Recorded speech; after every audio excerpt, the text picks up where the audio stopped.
Gulf of Mexico and Greenland. Yeah, they've attributed some of the northern like mountain ranges and valleys. They line up with other forms of proof of being carved out by glaciers, which basically what they theorized happened is when the meteors hit, they hit the ones up north, caused the glaciers to break, and those glaciers basically stayed whole for a majority of the slide down. And they're like, if there was any civilization in North America, that would have been literally wiped off the face of the earth like a whiteboard eraser going across, like writing, which is why they theorize that the civilization of North America was so far behind, because otherwise it just doesn't make sense. Because we have like evidence of people who've lived here like long enough that with enough raw materials that they should have been able to keep up with the advancement of the East. Because by no means were the natives like unintelligent here. Like for instance, like the creation of moccasins was a highly intelligent thing. They were mimicking like bear paws with how they made them, which is why they were so quiet through the forest. Because they're very soft. So they like are malleable to like the twigs and the sticks on the ground, which is why.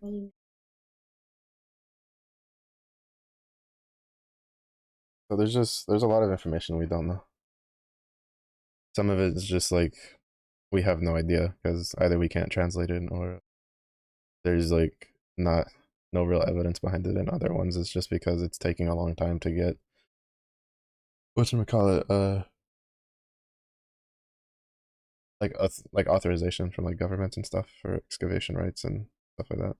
Or it's in a dangerous place. Like there's a I don't know if they've been able to dig more out of it, but there was basically they dubbed it a giant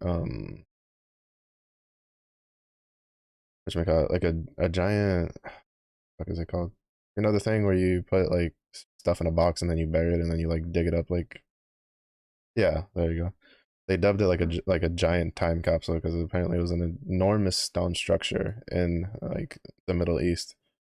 Uh, that, well, like I say Middle East, I forget the exact point. I think it's like closer to uh like the Western Russian area, like that chunk. Um, there is a structure that was they know without a shadow of a doubt, or they know with almost utmost certainty that it was buried intentionally. And they're like, well, the only reason you would bury like this something like this intentionally is you're either hiding something or you're protecting something, like from nature, like from catastrophes, stuff like that. Well, that's what they were trying to figure out. The one of the interesting points that they learned from what little they could bury, because the problem is it's in an area that terrorists are pretty active in, so they can't just like be there all the time. But they discovered that on one of the pillars is a jaguar that matches the advanced sculptures of Aztecs, which leads to further proof that a lot of these ancient civilizations were actually more interconnected than we expected. Which has been a running theory when they discovered that things like medical symbols and stuff like that is unanimous, or it's like very uniform between all the different like civilizations back in those times.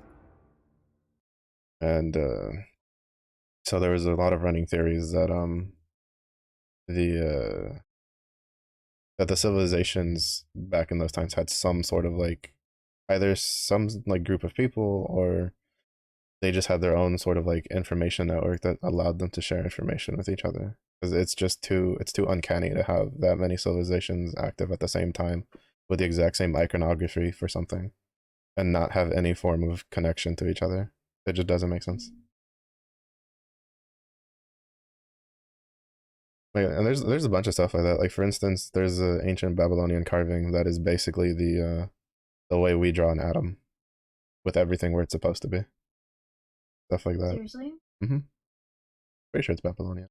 But yeah. That's what we don't know. It's the same problem with like the ancient Egypt pottery and stuff. A lot of it is it's not carved. Like it's almost like plasma is what was used to shape it, and that's something that we don't know how to do. But we don't know how they did it because we can't replicate it. Yeah, because plasma is like superheated gas, right? So it melts the stone into shape rather than carves it into shape. And there's a very distinct difference between like the two processes. But plasma is something that we can barely harness as a, civilization. So we don't know how they could do it. Or at least it's plasma like. Like we don't know if it's actually plasma, but it's something with the same like leftover characteristics.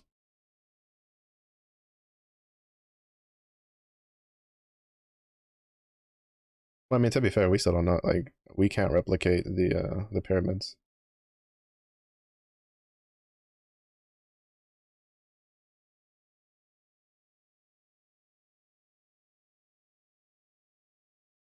No, it wouldn't be the same. We have nothing that can carve that stone to that precise size consistently every time without problems. No, that's like they like plasma has a very like obvious tell to it. It's very smooth, like the leftover, like the end result. It's extremely smooth, and the stones are not smooth at all. At least the ones that are left, they're very like they're stone, but we don't really understand how they I think the closest theory was they understood how to take advantage of high pressure water somehow to get the stones cut, because that's the only I think that's the only way that we've discovered to get something similar to the pyramids. And even then, I think the last test they did wasn't it wasn't close enough to replicate, because the pyramids geometrically are like borderline. They have to be that specific shape, or else the pyramid just doesn't work. Like the stones don't sit properly if it's not. Like it's like it seems simple, but it's a very complicated shape to build in that dimension and do it not once but multiple times.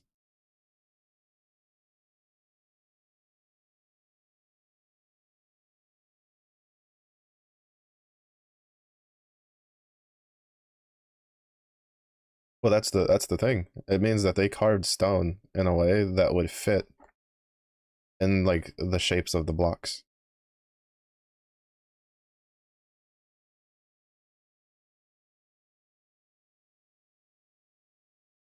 Potentially, we don't know. We don't know where those stones are. Like the only thing we have for that is written journals. As far as I know, they haven't found like an actual surviving face of the pyramid or piece of the face of the pyramid. I think one of the journals was from Africa. Another one was, I think, from like ancient China.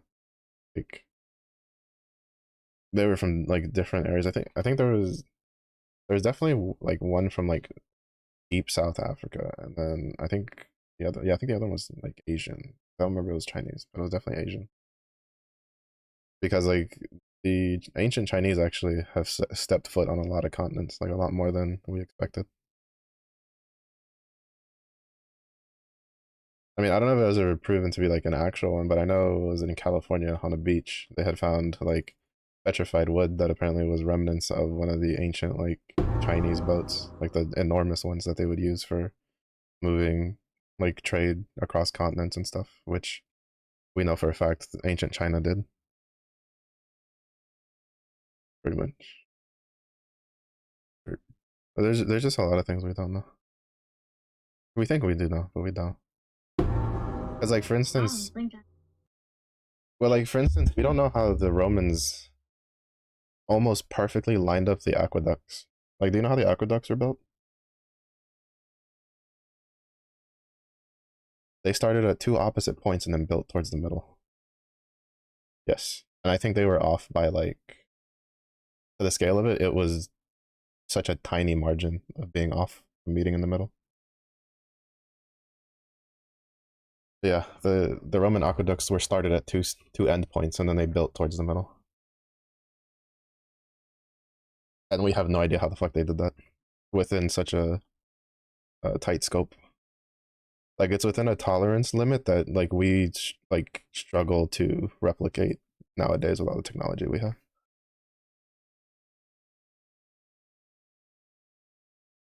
Yeah, there's just like there's a lot of things we don't understand. There's also a lot of information we that's been lost over the years.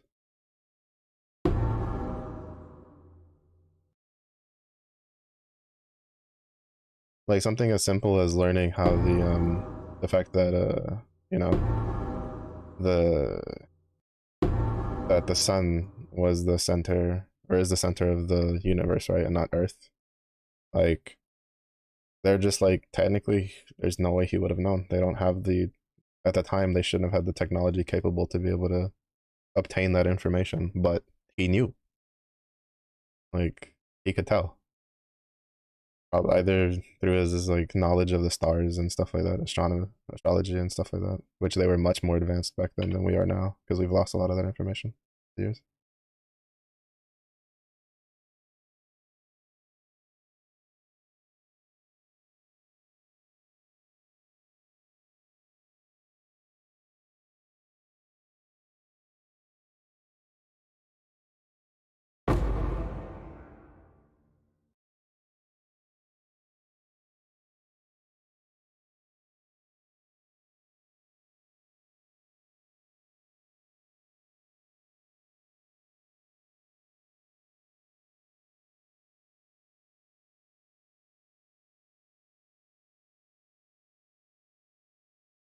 Yeah. Yeah. Yeah. We're going one direction. Yeah, that's normal. Yeah, that's normal. Every galaxy does.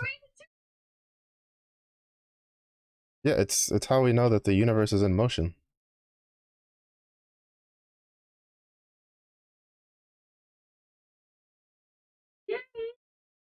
Well, you have to remember the like one of the laws of physics. For every action, there's an equal opposite reaction. If we're moving, it means we're getting pulled to something or getting pushed away from something.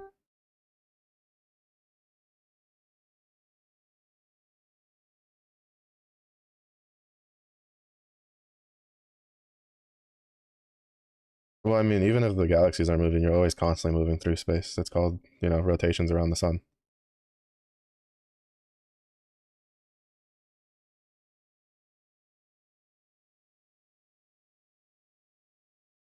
We do. It's just most of it gets burned up in the atmosphere, unless you mean like a giant planet, because anything big enough to for us to hit to be well.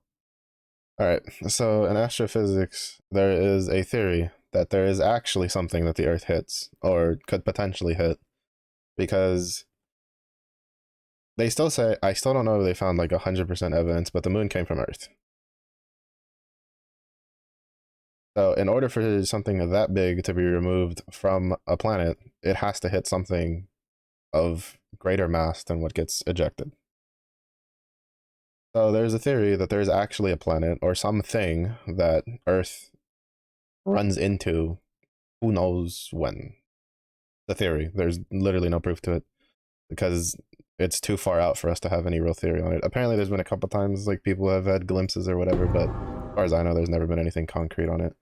But in regards to the other question is why we don't hit anything is because of the way gravity works. It's like, things with bigger mass can resist the gravitational pull of the sun stronger than things with lesser mass. So the only way the earth is going to hit something is if something of equal mass to the earth gets caught in the gravitational sun, like rotation in the opposite direction at a speed that would allow it to like well, not only would it have to be opposite direction, it would also have to be on the same plane. Like it would have to have a point it would intersect that. So it would have to be going at the same speed. Like at a speed that would allow it to have an intersection point that both would be at the same spot at the same time. So basically you now have a sphere to the point that you could technically have like another Earth size thing in our neighborhood that could be rotating on like a different axis, but could be going at like an interval that we would never intersect with each other. So it's kind of the general gist of it. At least why in our stuff, because we run into things all the time. They're called, comets and asteroids. It's just most of them tend to, and meteors. Most of them tend to burn up in the atmosphere.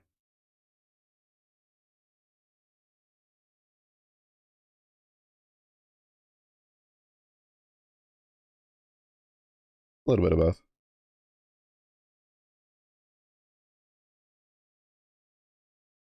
Well, because like for instance, another like if you really want to like kind of be weird, so you know how antimatter or like dark matter in sci-fi, where it's like the antithesis of like gravity, where it repels, that actually exists. That's an actual like recorded phenomena in the universe.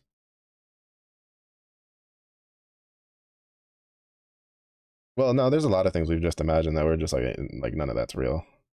But like so for instance, the reason it was really weird is because Einstein's theory of relativity, in order for it to work, that has to exist, which then got quote unquote debunked and then got reaffirmed. It went, oh shit, no, this exists. Which is also why we know that like what's kind of fueling the motion of the universe is tied to that. But it's on the same level of as entropy. I don't know if you know what that is. Entropy is no, no. Entropy is the energy that we cannot harness that we lose whenever you do a thermal reaction with something. So like for instance, whenever you light a fire, some of that mass, like fire is energy, and you're converting wood into energy basically, which is fire. When you do that, it creates entropy, which is why you lose mass when, a pile of ash of wood does not weigh the same amount as the wood you used originally. Yeah, it turns into entropy, which is another form of energy that we don't know how to harness. That if we could learn how to harness, theoretically, we could make an infinite energy loop.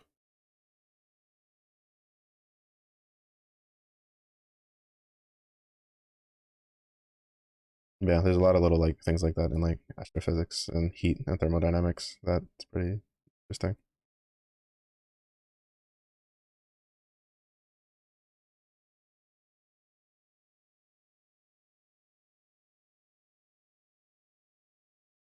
Now, to be fair, I don't know how much of it has changed or whatever, because this is stuff when I used to watch a lot of like science podcasts like 7, 8 years ago, which I haven't like kept up with too much in recent times. So I don't know if they've discovered more discoveries or changed like terminologies and stuff like that. But at least what I learned entropy, that's what.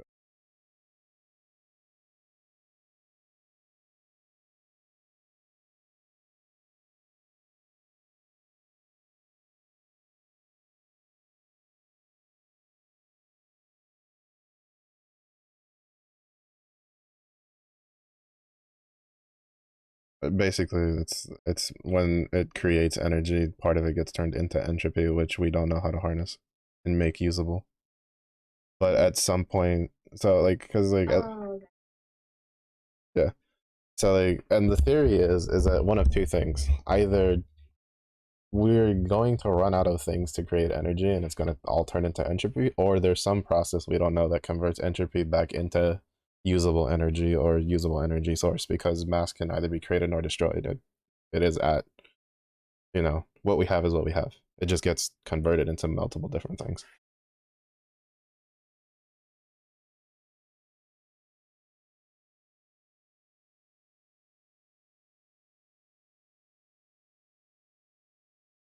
Yeah, science. Yeah.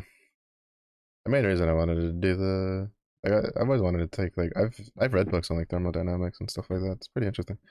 A lot to wrap your head around though. Lots of numbers too, unfortunately.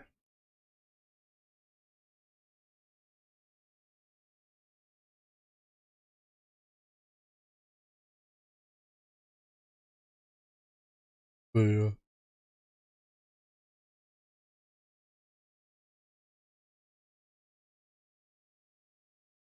Yeah.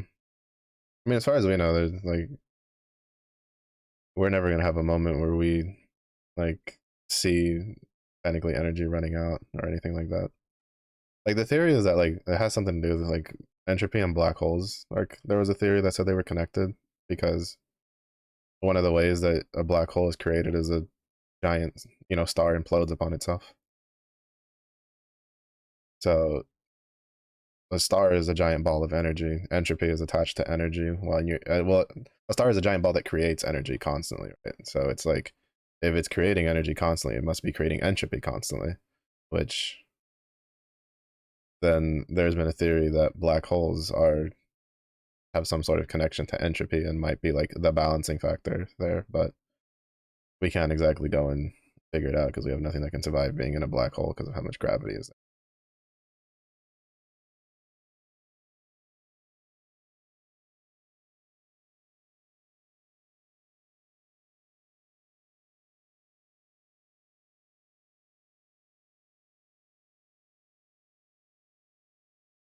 Yeah, science is great until some random bozo goes, I want to clone dinosaurs. And I'm like, we have too many movies about that for you to be trying to do that shit, buddy.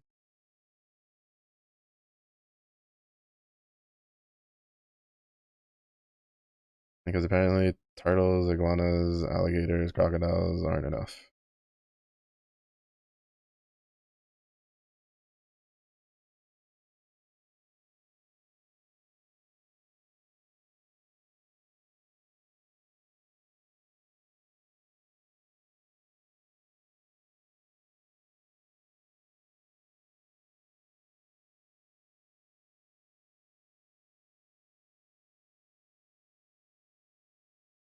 What did I tell you?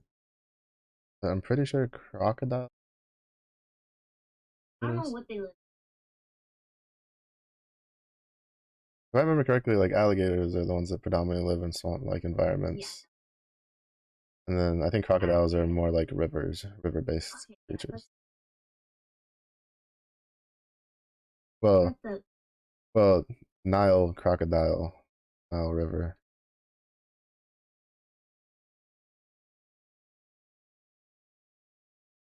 I'm just saying, like there might be some because I mean, there's alligators in rivers. Like that's not like they're exclusive to swamps. But I don't think there's I don't think in where like crocodiles are native to. There's a lot of like swamp biomes.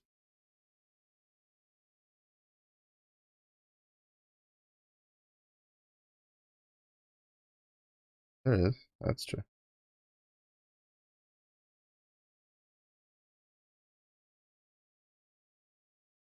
There's also technically a theory that crocodiles don't die from natural causes. Well, like crocodiles and alligators, yeah. It's just the uh, not getting enough food, growing too big, dying due to like, injuries, stuff like that. Now that's a theory. The problem is that like we know that keeping things in captivities that are wild creatures, like putting a wild creature in captivity, we know actually like kind of reduces its max life to some degree because there's just something off about it. Well, I think it depends on the creature. Like orcas, for instance, are stressed out, but that's because we usually keep orcas in a like solo capacity when they're a group animal. Yeah, which is why they get stressed out because they don't like being alone. They're not used to it. It's not in their making. Yeah. But like alligators and like crocodiles are easier to keep in like groups, and even then, there has been evidence of them being like solo. So, but even then, from what I remember, like I remember there's like an alligator that they had that was like really old that they'd been tracking in the wild that got injured. Like I think it like lost a leg or something, and then so it wasn't like a life threatening injury per se, but it would be in the wild. And they like brought it back to like a animal sanctuary, and then I think they're just like, yeah, no, he's got at minimum like another 10 years, and I think he like passed away in like two, and they're just like, we don't know what happened. And like all cases pointed to him being perfectly healthy, and he just passed away. Mm. I mean, we know animals have a much deeper connection to like will to live and stuff.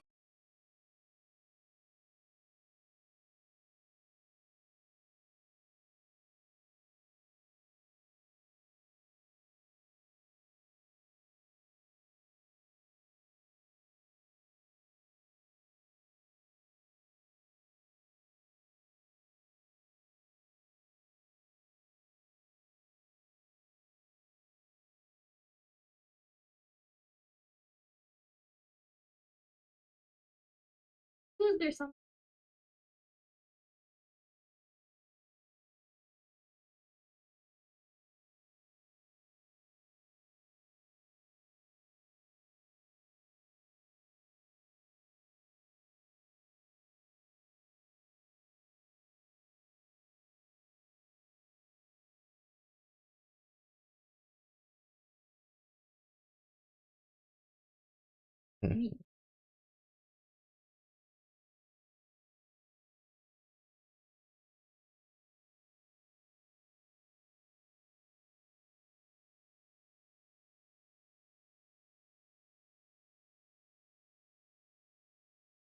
Yeah.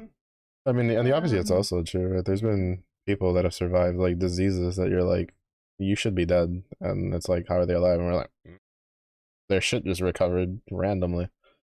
And now they're here.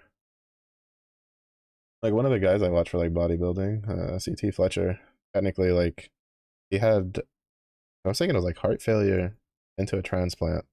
And they were just like, you'll never be able to bodybuild ever again. Or basically like do exercise the way you did. And he's just like, you can suck my left nut. And he just kept doing it. And he's still alive and kicking. And he's still pretty fucking swole.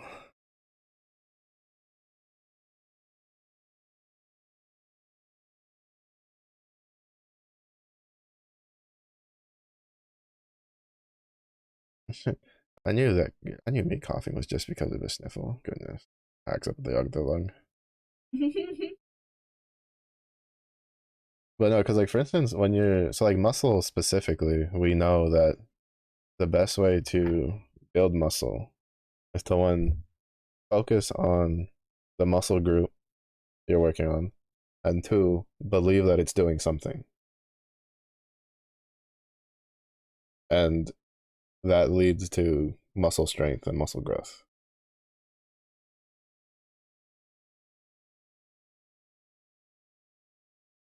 Yes, it is the concept that placebos take advantage of. Though a lot of times it's also because, well, not a lot of times, but there's also cases where it's because I don't know what the opposite of a placebo is, but basically you believe yourself, you're feeling bad, and so then your body makes itself feel bad to match how you're feeling. Which is why, like, the like I've stopped trying to do it. Where I try not to say like I'm tired so often, but it is proven like with empirical data that if you wake up in the morning and you go, man, I'm really fucking tired, it takes you a lot longer to wake up than if you had just been like, all right, let's go. Like that kind of mentality. Because you've just told your body that you're tired. So then your body goes, okay, then we're tired and continues being in a like not wanting to wake up kind of state.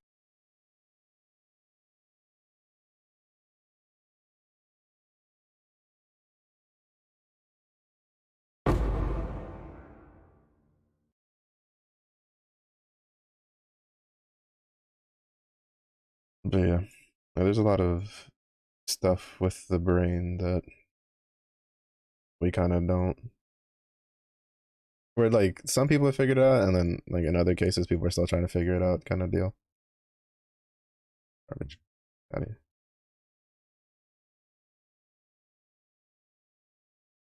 But like it's always kind of funny because it'll be like science or like health will be like, yeah, we discovered that if you do XYZ, it's better for you. And like people that have done like bodybuilding and weightlifting are like, yeah, we could have told you that like 10 years ago if you just asked.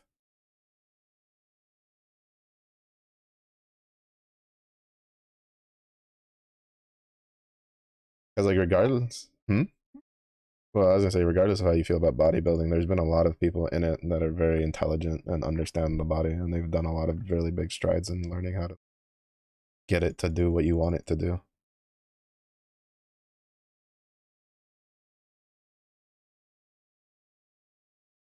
Uh, Depends on like the circle. Like generally, if like from what I've known from personal experience, if you're like if you care about fitness in general, you don't really have much of an idea. But if you care about quote unquote fitness, you and like you try to bring up like, oh yeah, this like thing from like that I learned from this like bodybuilder, they'll be like, ugh, bodybuilding, they don't know anything. And it's like, all right, buddy, you walk on the treadmill for like 20 minutes and then leave the gym. I don't think you really have legs to stand on here about knowing anything, really. But it's not as big of a deal now. when I was growing up, it was definitely like people like globally tend to treated like bodybuilders as if they didn't really understand what they were doing. When as a whole, bodybuilders have had that shit down to a science for decades before most other strength sports.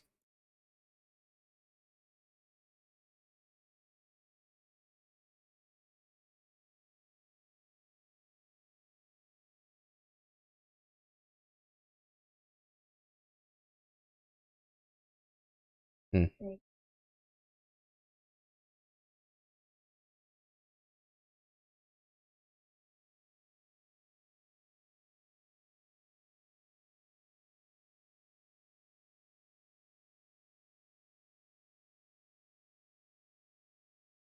Well, that's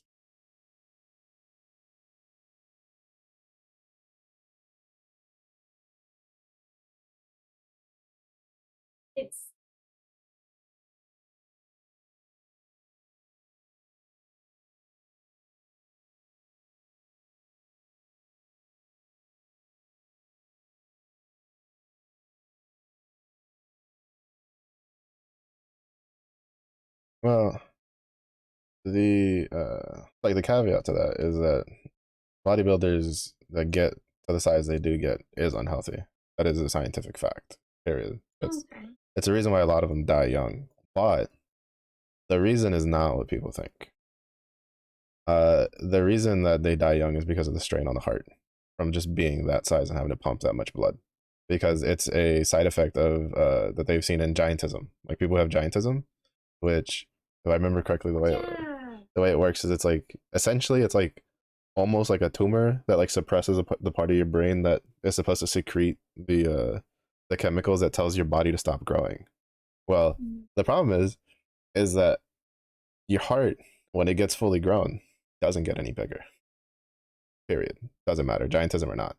So what happens is when someone has giantism, they can die at a very young age because what will happen is that their heart can't handle the strain of pumping that much blood to that big of a body because the heart just doesn't get any bigger than what it's supposed to get.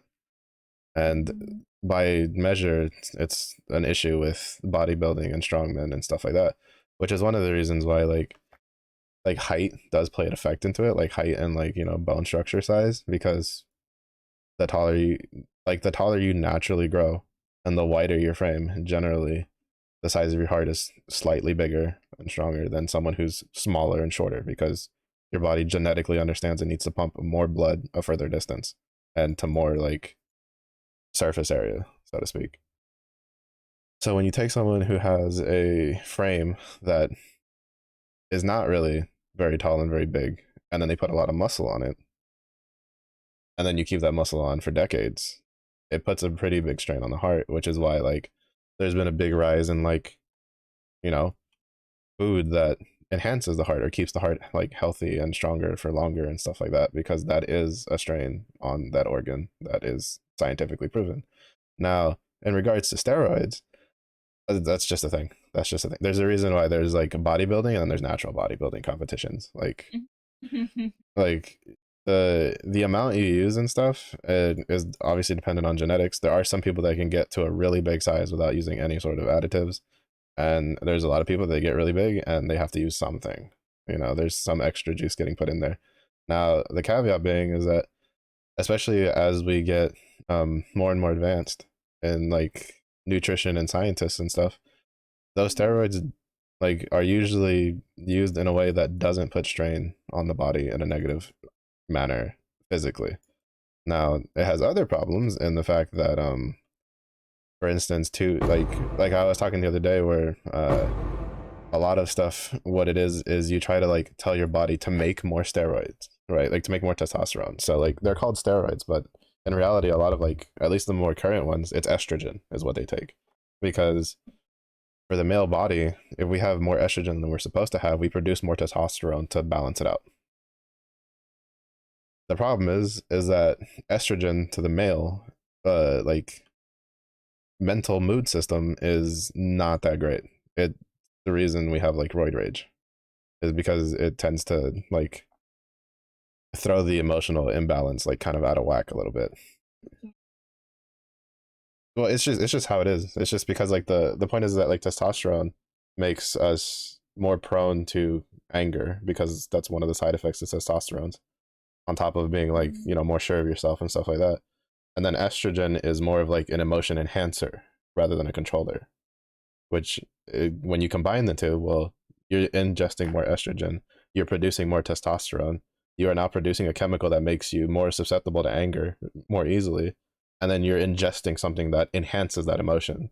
You now are going to get angry at the smallest thing, like, which can turn really chill people into like extremely like just anger driven people, just depending on how much they take.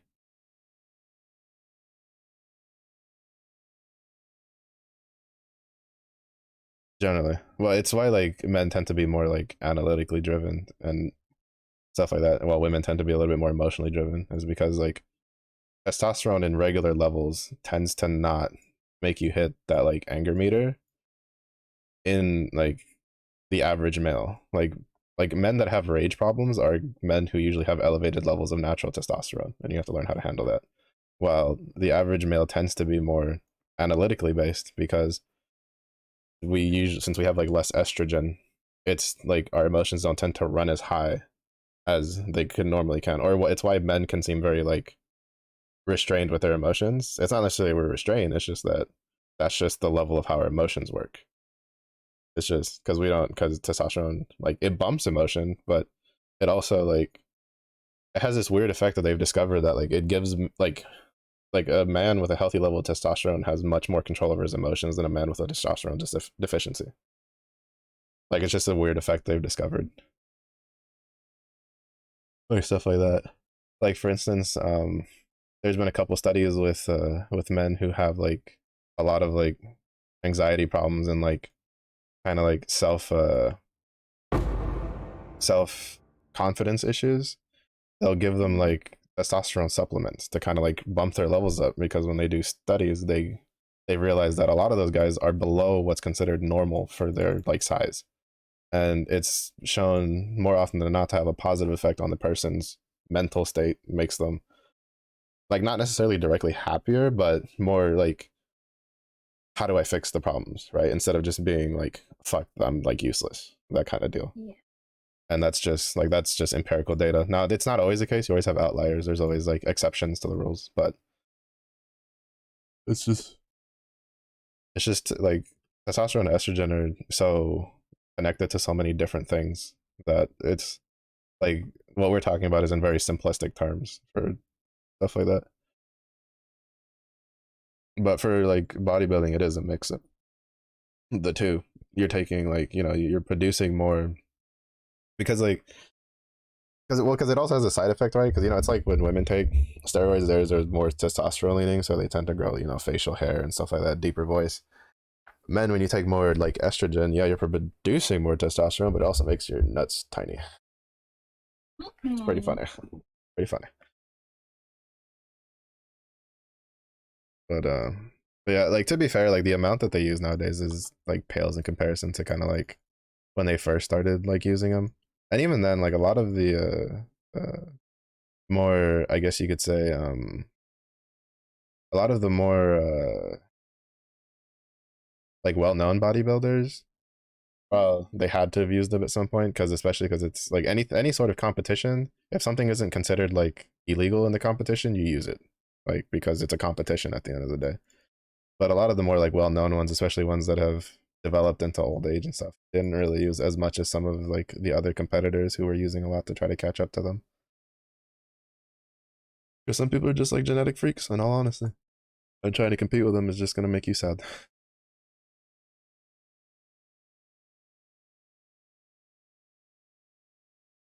Like I had a friend of mine who used to be my workout buddy when I first started working out again at the gym in university. And like to be honest, I came to realize after the fact that he didn't really want like a gym buddy. He just wanted somebody who could make him feel a little better about the weights that he was like picking up. And after 2 weeks, he stopped working out with me, or at least always had like an excuse ready about why he couldn't work out with me. And I was just, at the time I was like, benefit of the doubt. I'm like, yeah, it's school. I understand. Like my schedule got a little fucked with like tests and stuff before too. Yeah, no, it was because he got annoyed. Like, because I found out through somebody else. It was because he got annoyed because like in 2 weeks I was out lifting the weight that he was lifting. Because like this, it's just genetics. Genetically, my body has always been more predisposed to putting on strength and muscle very quickly. And it's why like granted the opposite is also true though. Like when I don't work out, like it stagnates a bit, but the downward spiral is very, very fast. Like very quickly. And my body just tends to fall apart like very quickly, which is why I to this day I try to do. That's why I have the little like home workout routine, which really isn't anything like super crazy compared to what I used to do, but it keeps everything in running order. But like everybody's got different stuff. Honestly. Like it's always funny because it's like it's why I always like chuckle when like people will just be like, "Oh, there's this workout that you have to do this specific workout because it's like the best one ever," and I'm like, "It's depends on the person." Like for instance, there's people that they respond really well to like treadmills, really well to treadmills, and then there's people that you put them on a treadmill, it doesn't do shit for them. Like even if they're like pumping like this, like they're pushing it hard, but you put them on an elliptical, and those fuckers they're morphing. They're turning into like you can see the change on their bodies. Like even something as simple as that, like is such a huge deal. But when it comes to you're adding weights to the mix, it's an even bigger deal that you kind of just need to learn what works for you and then just do that.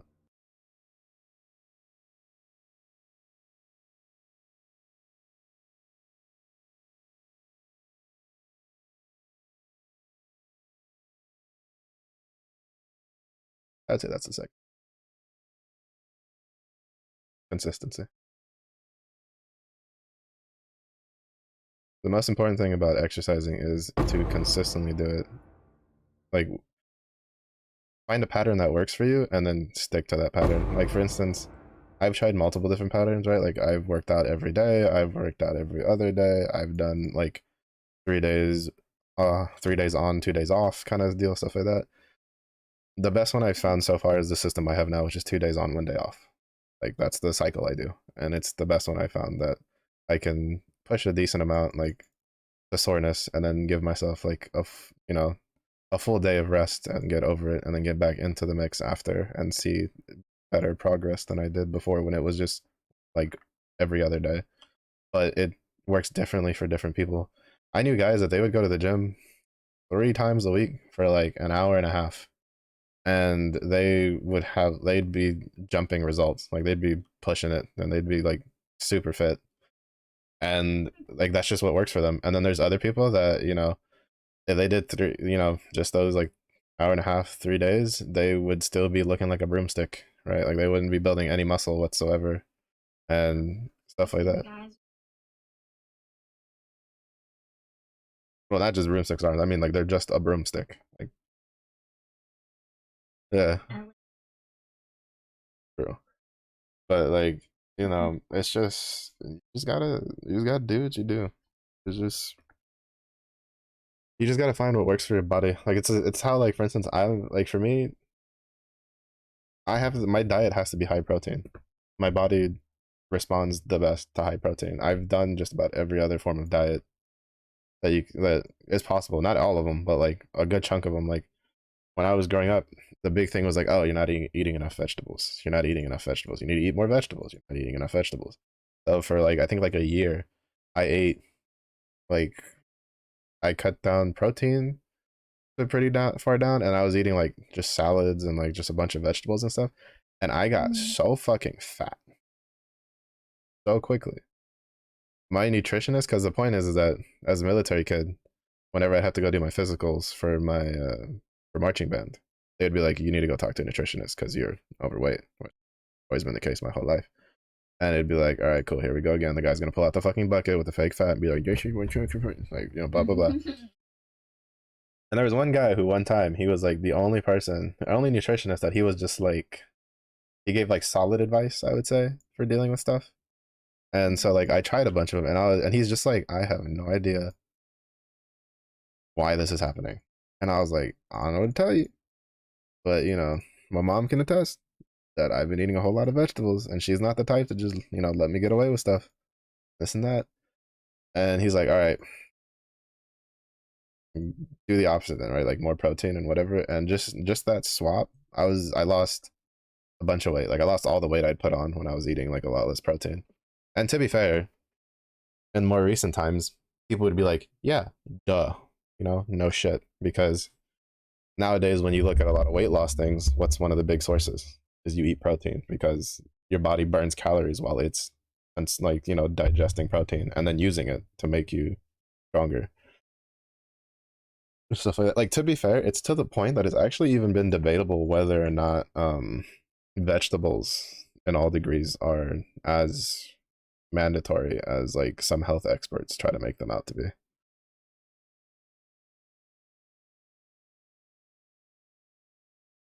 Break his hair. Well, there's a guy who I think Yeah.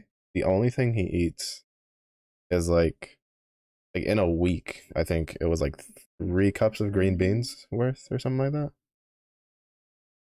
Yeah. I've heard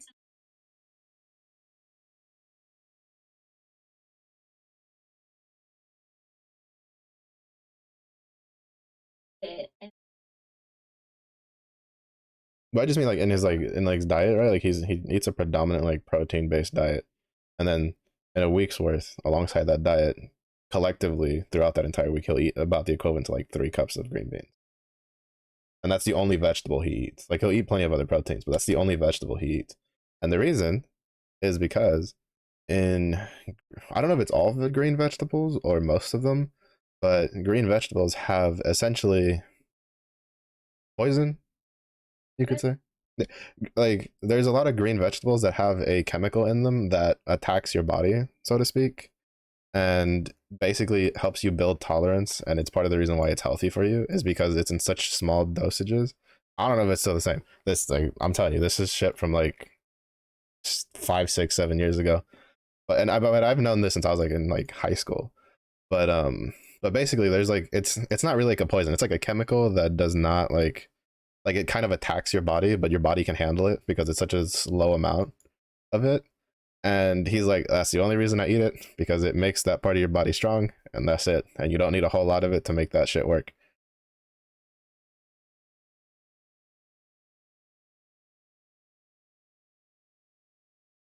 Now I don't know if that's been debunked or anything over the years, because that's, to be honest, when I first found that out, that shit was wild to me. And then I'd be like, ha, look, vegetables trying to kill us. Can't believe it. Eats my green beans because that's like one of the only vegetables I like to eat.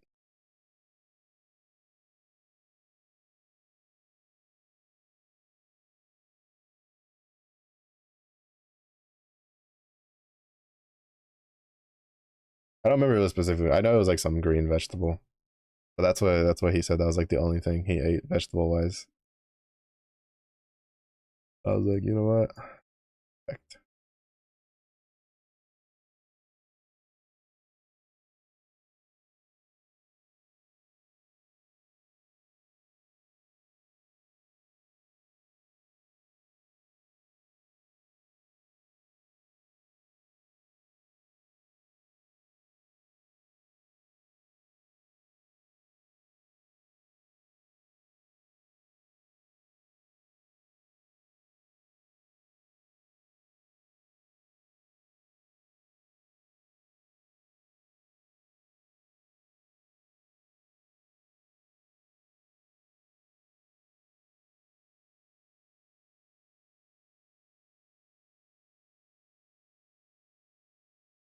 Get away from me.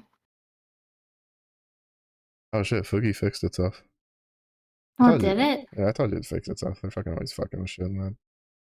Shaking my head. Plant toxins and anti-nutrients in vegetables. Let's take a moment to introduce you to the main reason why. Uh,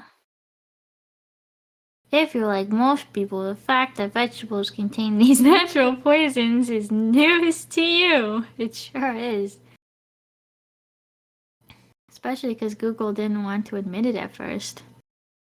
Yeah, when you're like Google doesn't agree with you, I was like Google doesn't agree with a lot of things that's actually right, so I'm not too surprised. Mm,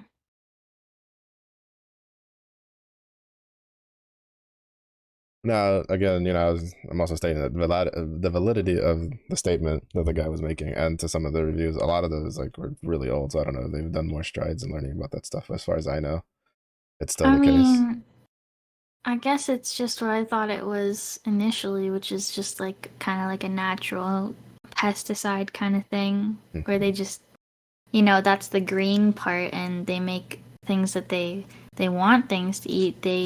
That's a They colorful turn part. into, yeah. So it would make sense for green things to have that.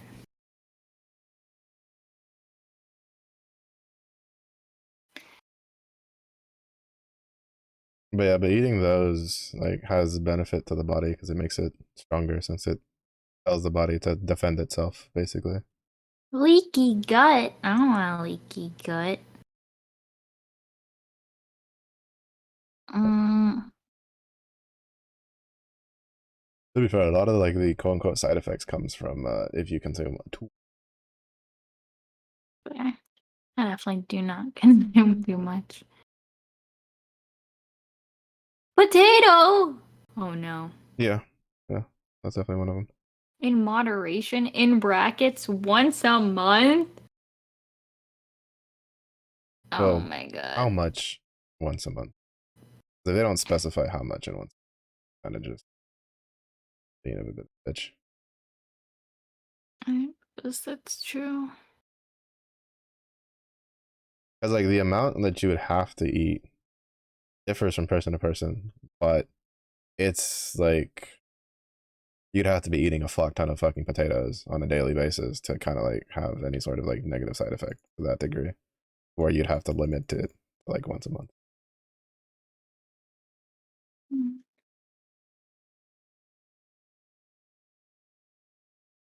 Like, mm,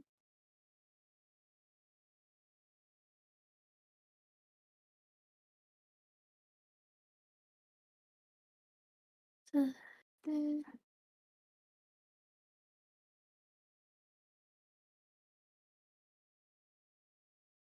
I was gonna I was gonna say this is a mitochondriac's worst nightmare, and I was like, bro, this isn't the powerhouse of the cell. Like, what am I saying?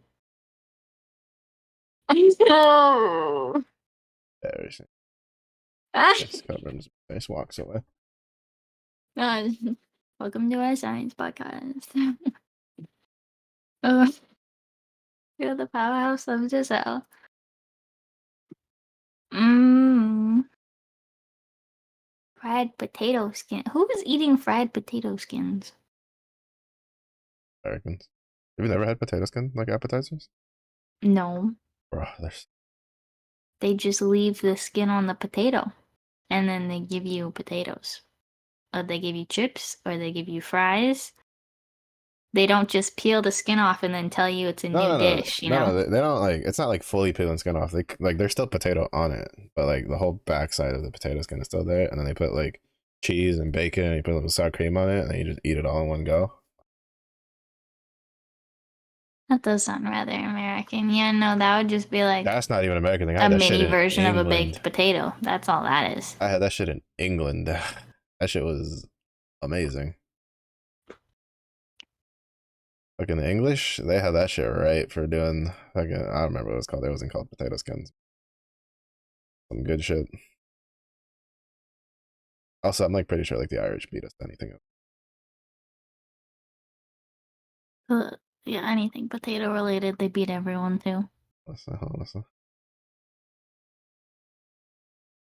But maybe not though, because they only had potatoes.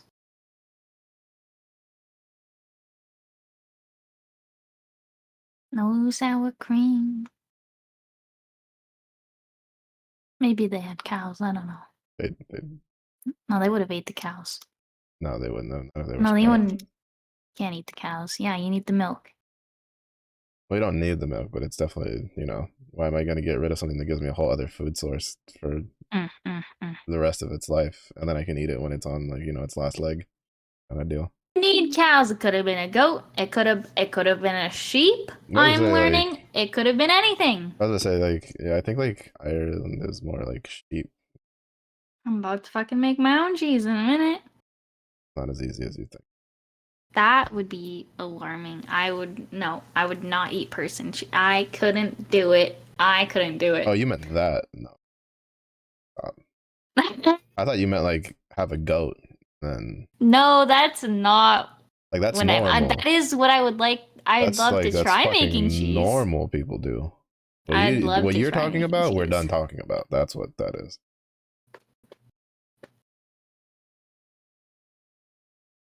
Jesus. I'm okay with that.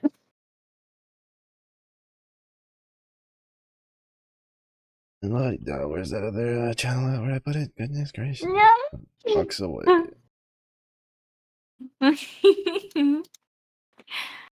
Teehee.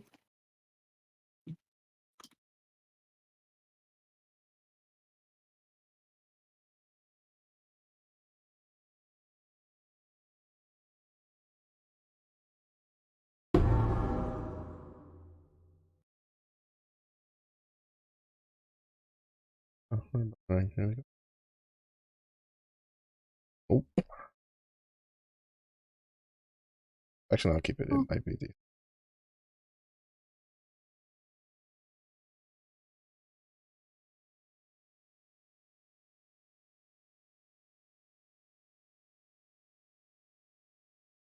Nice.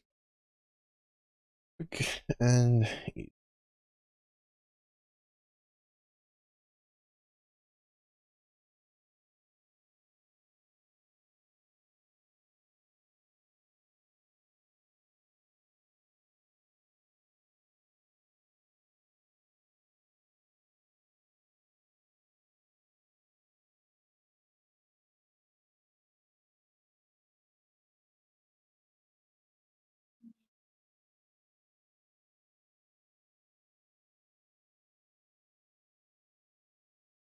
No, the French part is different.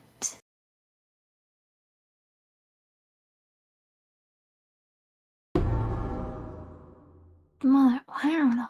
Where's Google Translate? God damn it.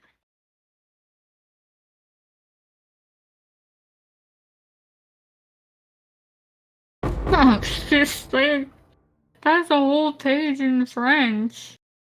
I'm summarizing, so I need to know what it says. really, Too bad I don't know anyone who speaks French. I mean, I do, but I don't care enough to ask. Uh, oui, oui, au français. Oui, oui, oui. Ah, poupée.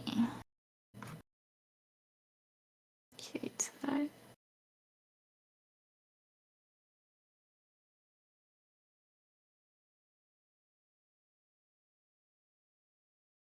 1882, 1883.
oh,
Right more.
So weird.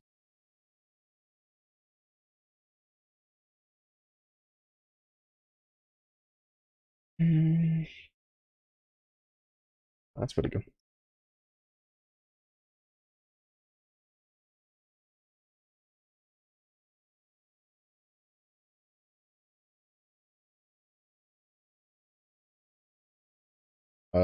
For expedition, yeah. No, with expedition, you have to place explosives that will unearth monsters and chests, amongst some other stuff. And the last like couple times I did it, sometimes some of the pop-ups over the remnants will block like the flag that shows you what chest is there, and I missed a couple of the red chests, which are like highest like reward ones usually.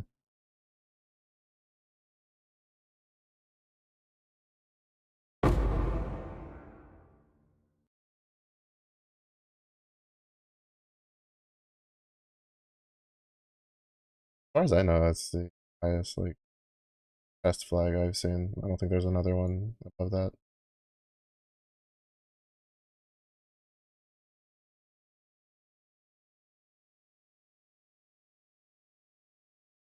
But as for like the normal chests, those, as far as I know, don't really have like any sort of rarity assigned for them. They're just you open it, see what you get.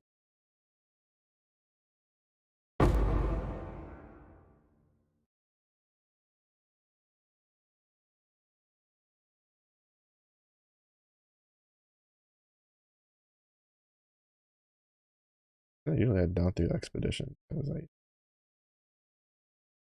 well, I think well,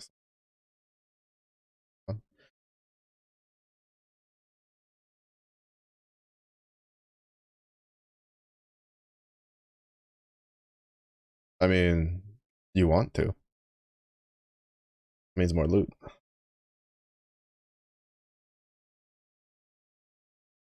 No, no. You put explosives down, and then you excavate them basically. And cause, so like you'll have like a certain number, and then when you get into the maps, which is the end game, the atlas passive tree, you can spec for more and bigger like explosives. And then you once you put down the number of explosives you can put down, it will you can then go detonate them, and then it'll explode in a chain, or it'll do one big explosion depending on if you took the atlas passive. Because there is an atlas passive that just gives you like one big fuck off explosion that you just put it down and activate it and go. But that one's like you kind of need like certain builds for it, because the remnants, which are like the little statue things you see, they add modifiers to the monsters, both like negative and bone and like positive. So like it could be like has 100% more item quantity drop rate, but then as a caveat it could be like immune to fire damage. Well, if you play a build that does fire damage, you can't blow that remnant up, or else you deal no damage to any of the monsters, stuff like that. So there's some builds where like the build's designed in a way that it can at least deal like all sorts of damage. So if one gets if it's immune to one, you're fine. But for the most part, generally you try to like you put the bombs down, and then you look at there's a little spot you can see like what modifiers will be active when you explode them, and then you just double check that it's not like immune to your damage source, and then you go kaboom, and then you kill everything. It's just the yeah, the kaboom is pretty nice. It's just that the mobs can be a bit rippy for melee. Not that big of an issue when you're ranged, but for melee it can be a bit of a pain, depending on like the modifiers that you get.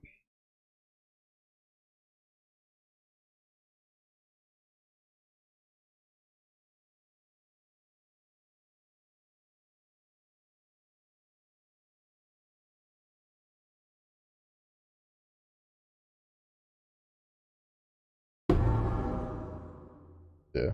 Yeah, the only reason you play melee in Path of Exile is you're a masochist, or you're someone like me who just loves playing melee in every single game they play.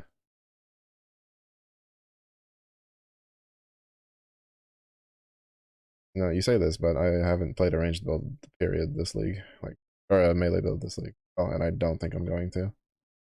Well, like a pure melee build, there is a skill that is like quote unquote melee, but the skill covers like from like here to like here, because the Buster Sword's dumb, and that was a PvP game. This is not a PvP game.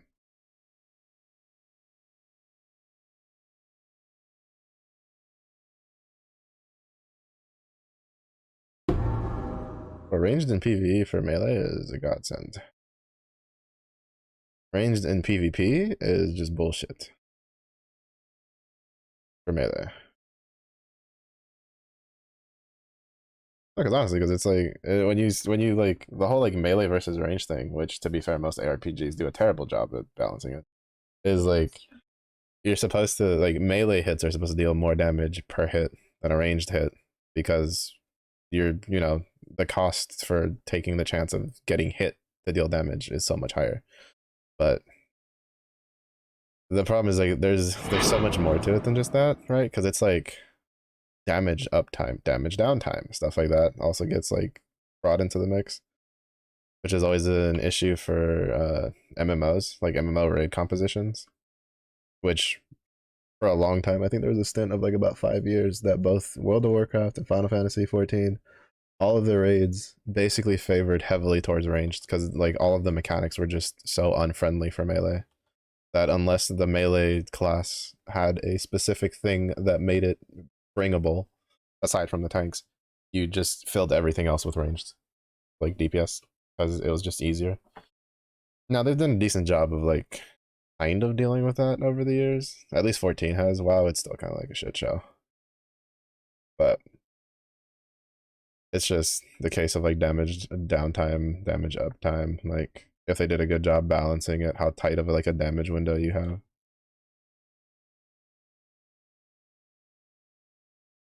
Because like,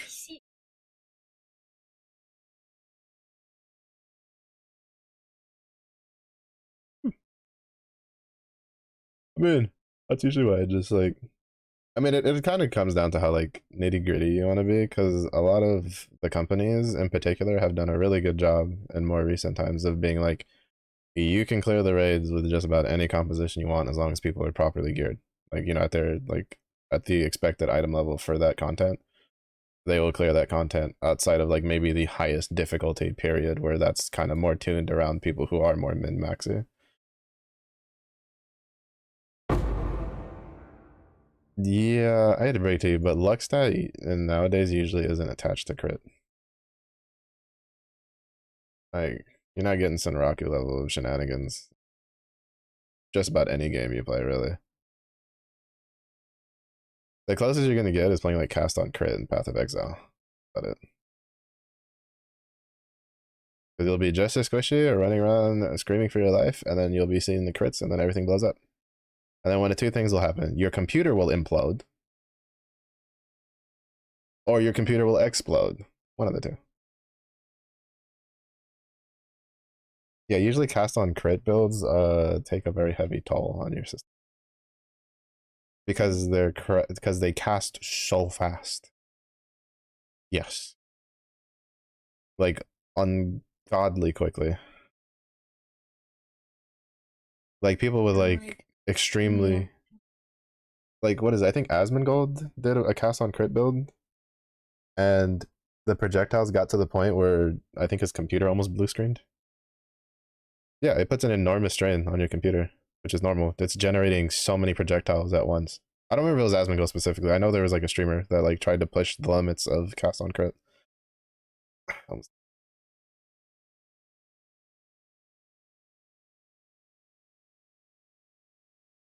Bloons TDM.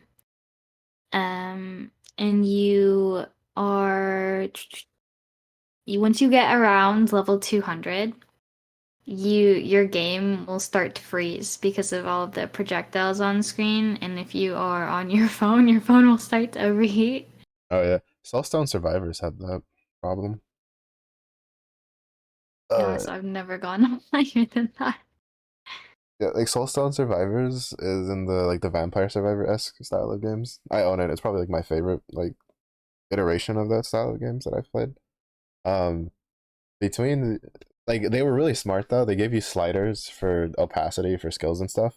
But if you play at like capped out, like just full opacity on your skills, damage numbers, everything, usually like if you're not doing the endless run, usually towards like I'd say 2/3 of the way in your computer, like the game will just start lagging because it's trying to generate the numbers and the abilities and everything going off like your abilities, the enemy's abilities, like and your screen just starts turning into a slideshow. I think they've done a lot better with the optimization, but I like this. This is when I like first bought it like a long time ago, and it was kind of funny. And then they added the slider, and everybody was like, "Praise the Lord!" Slide that shit all down to like 5%. Here we go, baby. Sliding.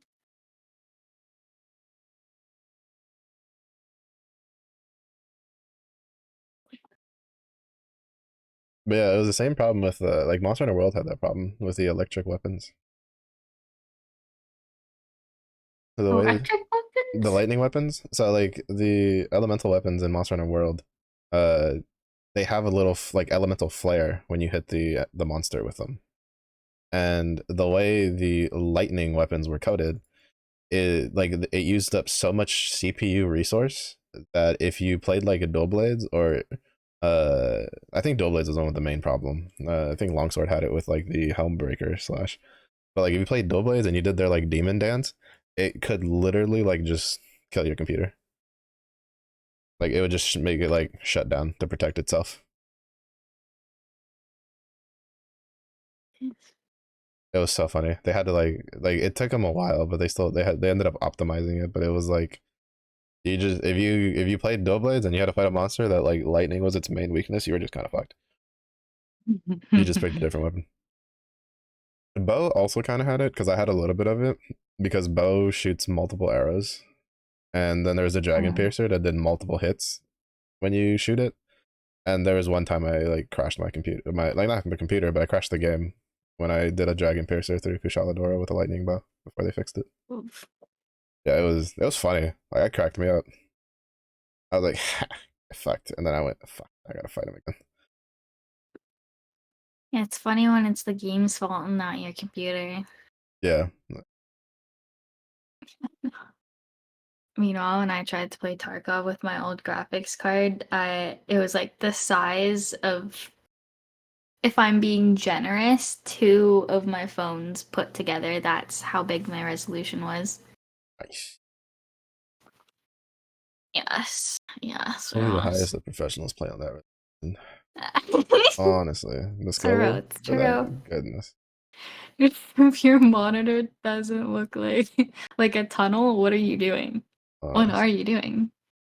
how do I know you're focused on the game if it's not just like a 2 inch fucking square that you have to stare at before you can even see anything? Like Oh, honestly, you can't miss the enemy if it's the only thing you can see. true. I mean, ironically enough, that is like a thing. That's why like some like Counter Strike players had a really tight FOV. Really? Yeah.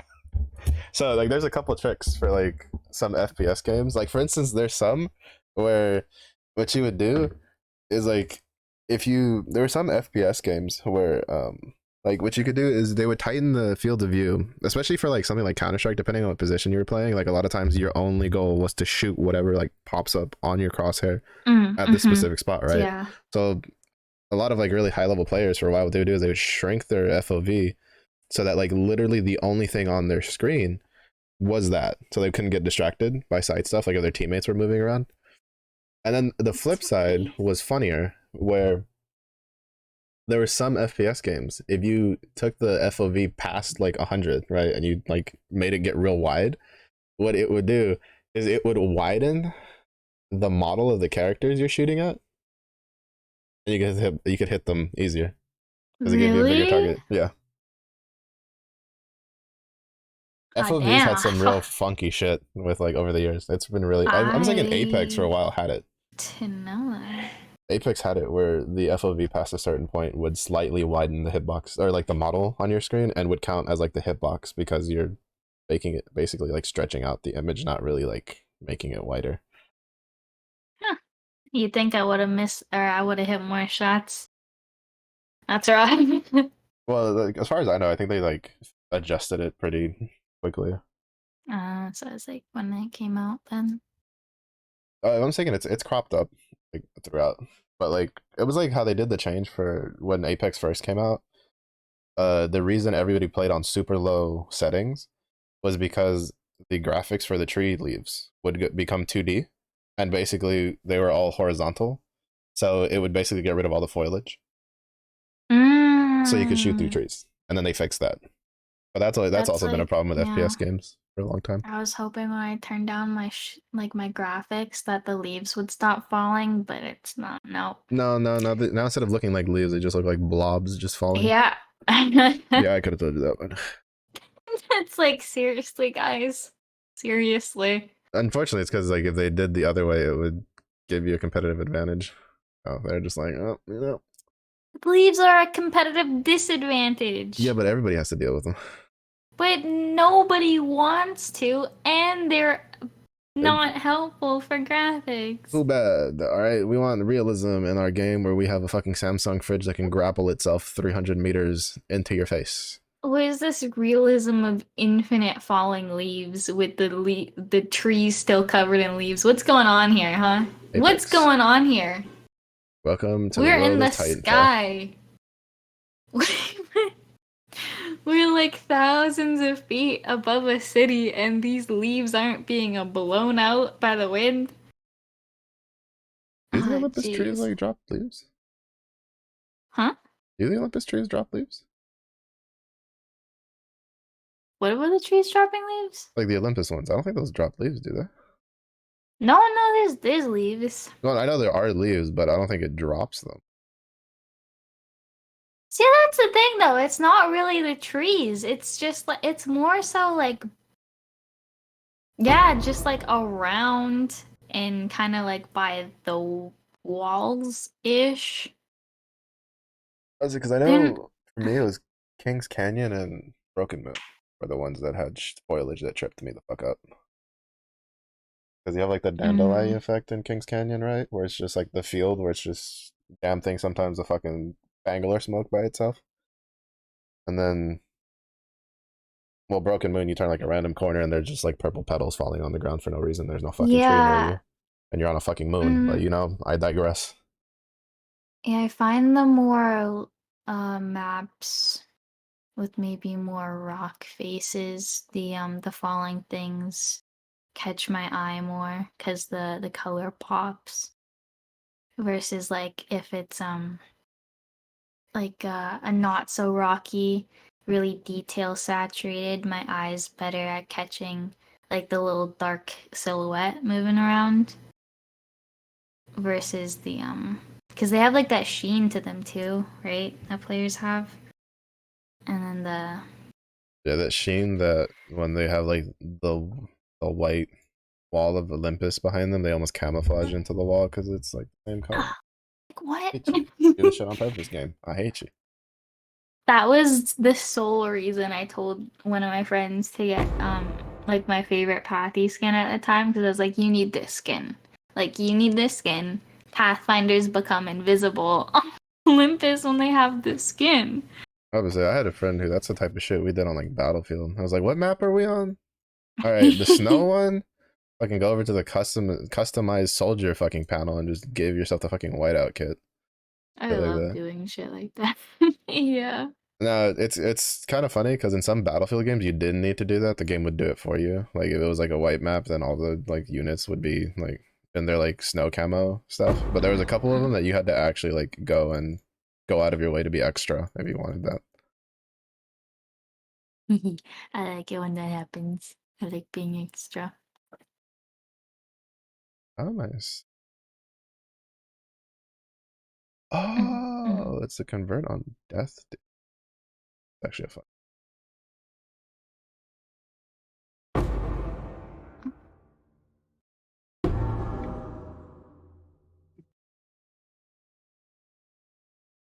Yes, I should translate that last sentence. Cool.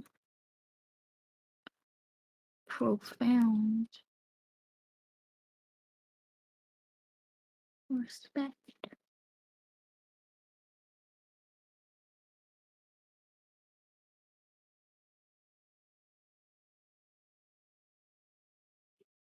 Ever growing bug armor.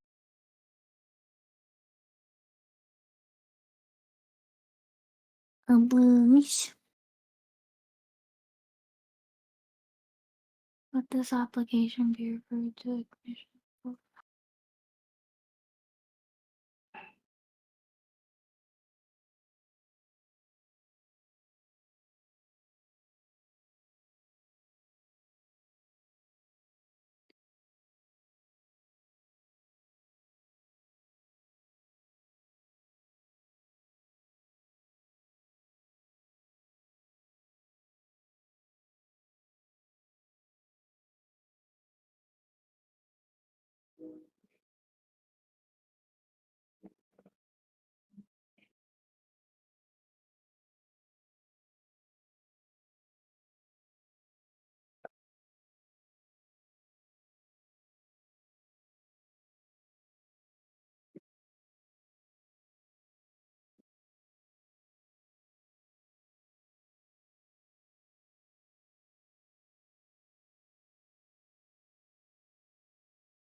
true.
So pretty nice.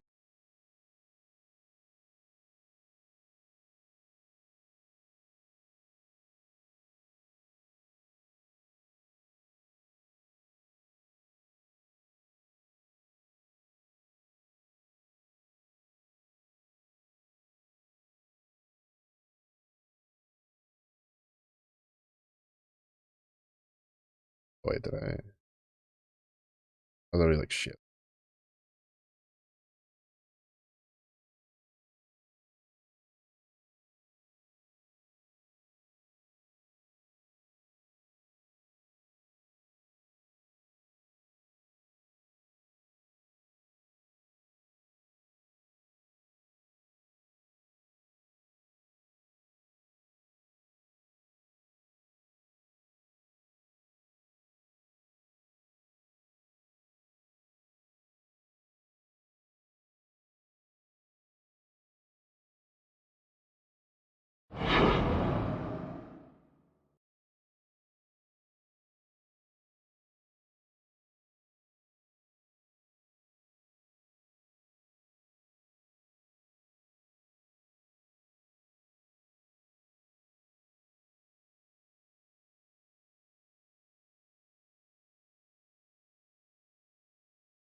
Just gonna randomly put a fucking did you inspire in my path? That's sick.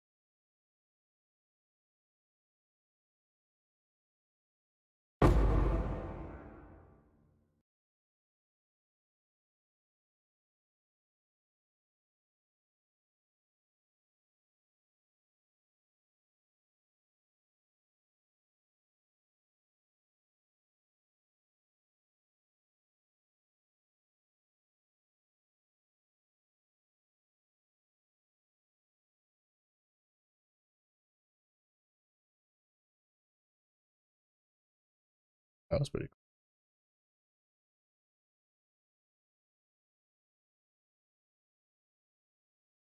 Reese, did you invite already? Yeah.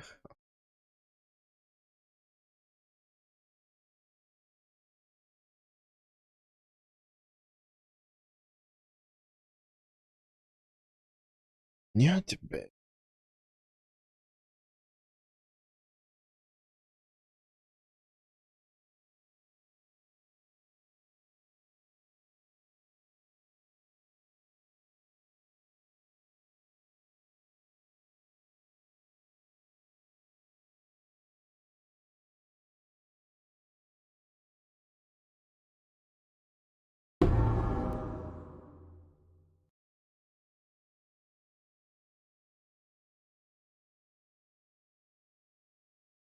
Oh,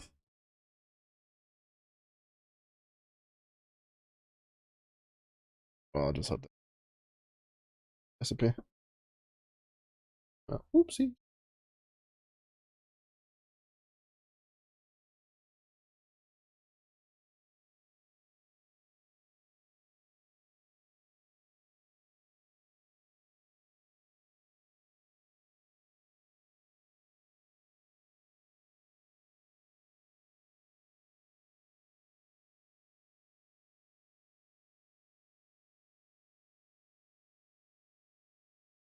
Mm.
What can you do though? Oh wait, right.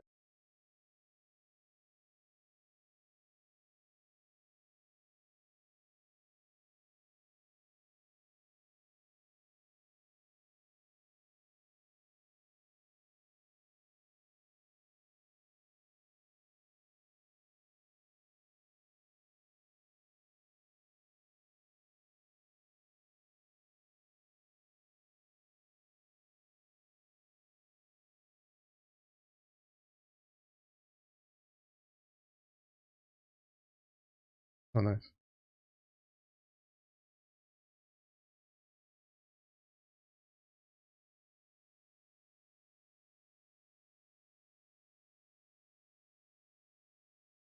Craft on.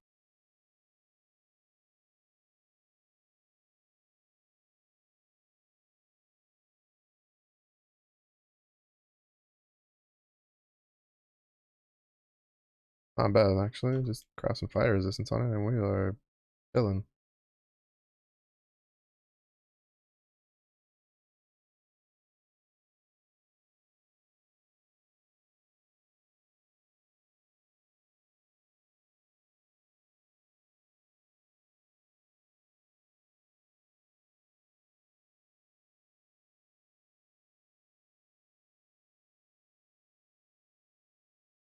Oh right.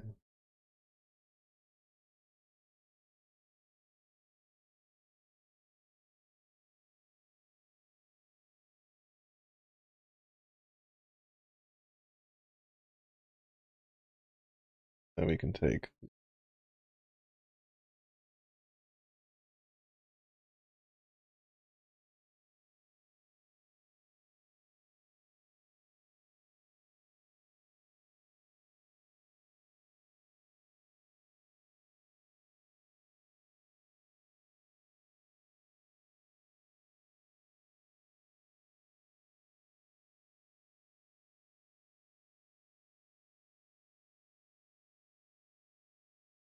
Oh right. This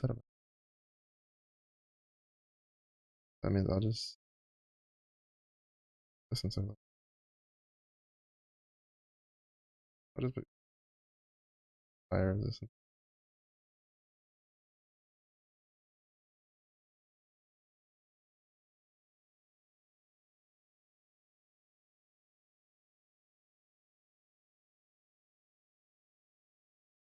For this. Oh shit. Oh wait, right, because I have that. Oh, right, so that's it. And now we put that on.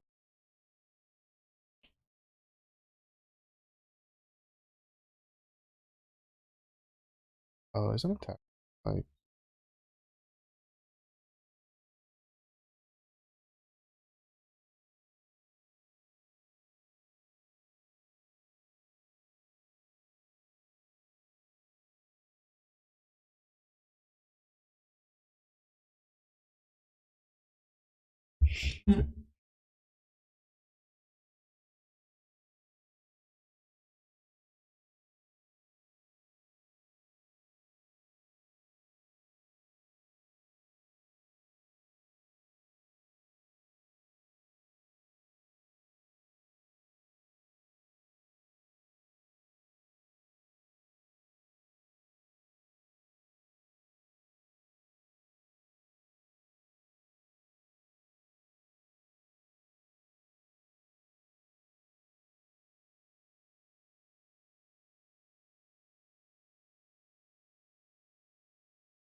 Place for today. Tomorrow I gotta remember to take notes on my other playlist.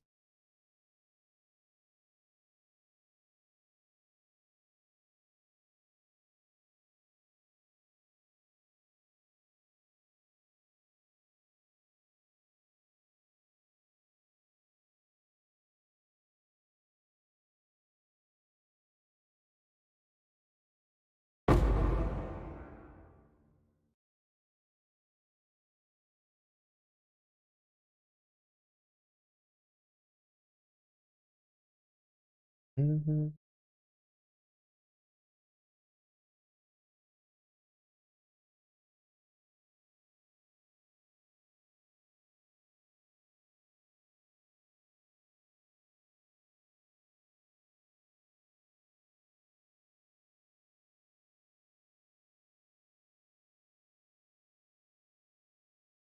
I didn't remember how.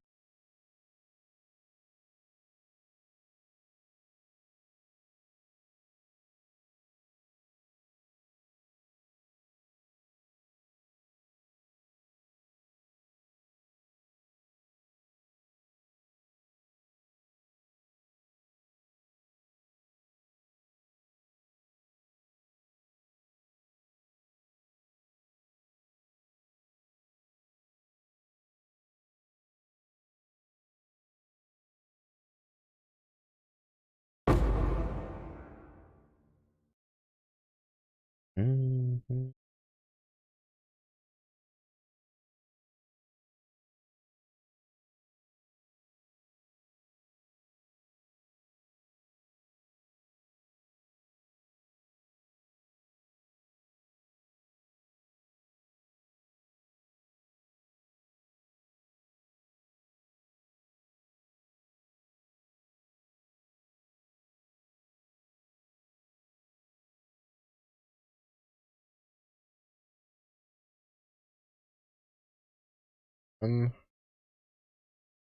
Jesus. They just fuck it. Try something real quick. Or try to at least.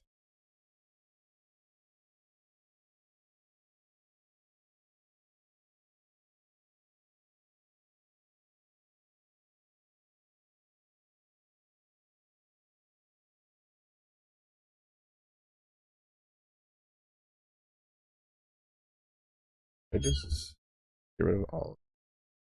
Oh right. Here we go.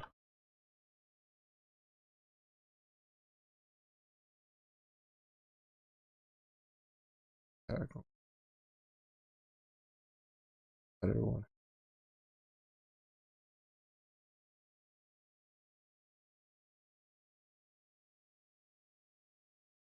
Have any reduced physical ones?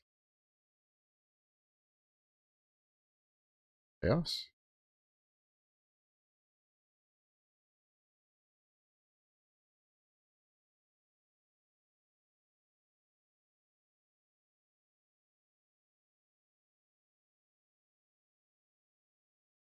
Probably gonna craft this. Actually, no, I think it clever.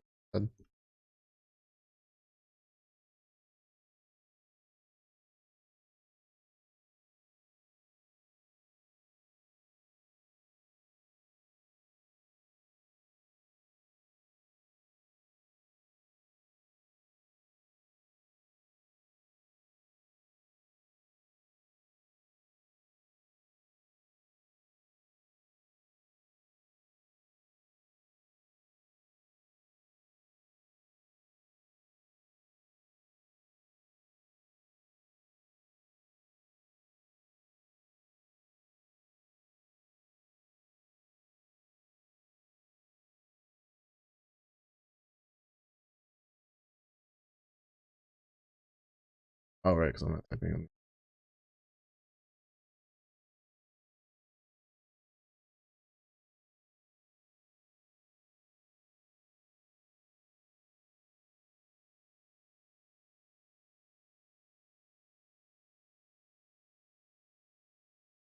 I don't know how many of those I need for that.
Is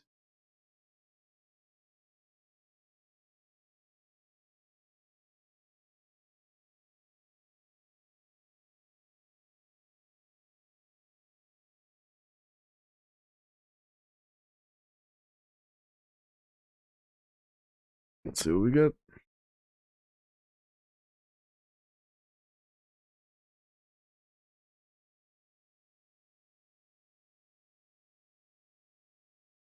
That's actually usable. Oh,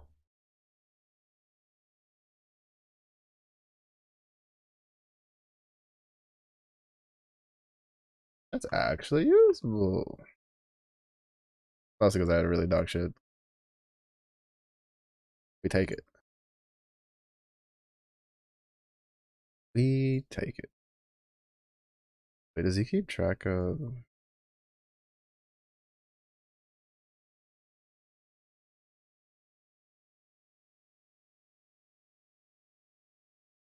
I'll have to look into like how there's a way to tell how many I need.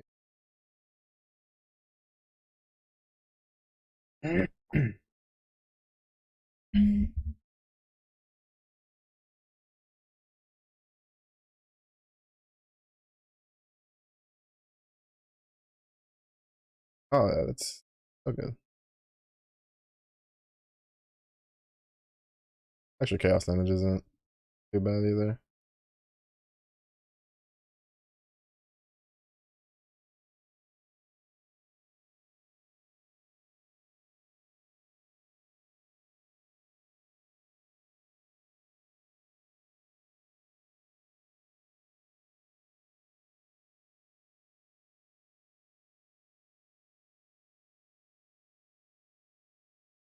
Not bad. Not bad.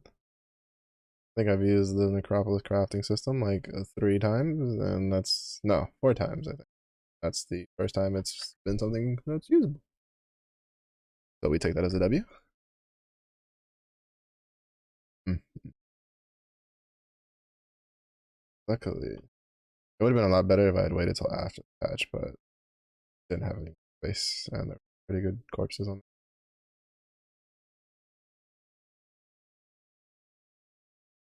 Because they're removing some of the RNG aspect from. Yeah, for some interesting reason, they're just like, you know what, we're gonna make it where random corpses get dropped, and then you can pick them up and then bury them, and then when you bury a bunch of them, you can then follow the Pope, aka the grave dude, and he comes over, and then he goes humana humana pray to bumana, and it turns into an item that you selected.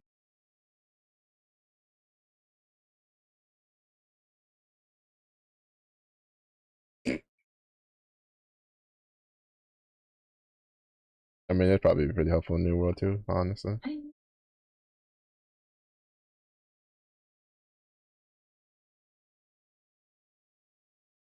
What do you mean?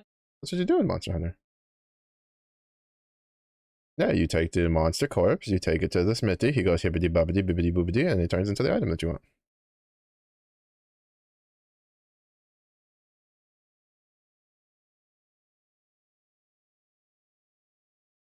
I was gonna say that's that's why you was like monster. I'm like, that's literally a monster hunter.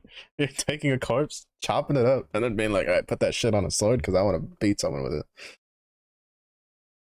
That's not even the best part. Some of the what is it? The Rathalos, one of his hammer models is literally just the head of a Rathalos on a stick, basically. Yeah, you just beat the shit out of things with it. It's so fucking funny.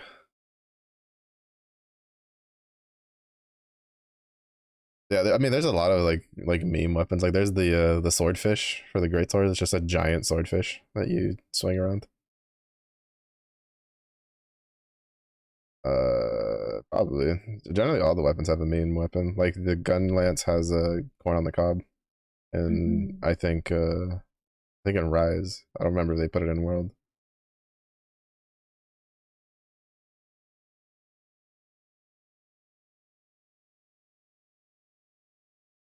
But like in I think in Rise, you it's there's a teddy bear hammer for the hammer.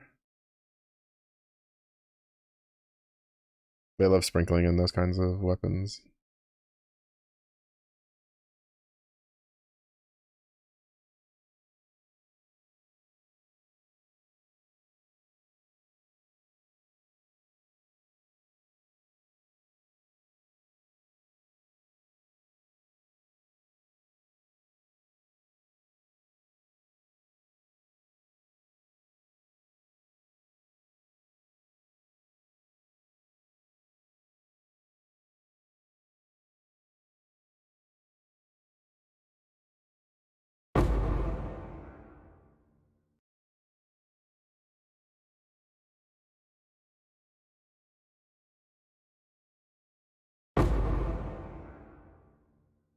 Go there.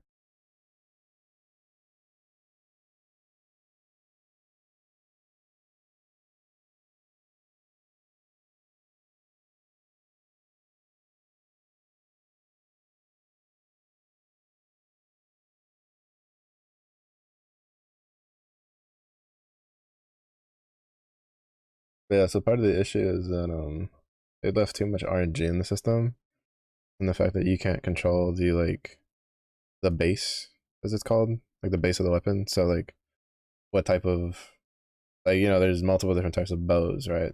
Well, if I want to craft a bow with the League mechanic, I can't tell it to craft like a thicket bow specifically. It'll just RNG go through all the different bow types, which is a problem because not all base types are created equal, especially for a lot of builds.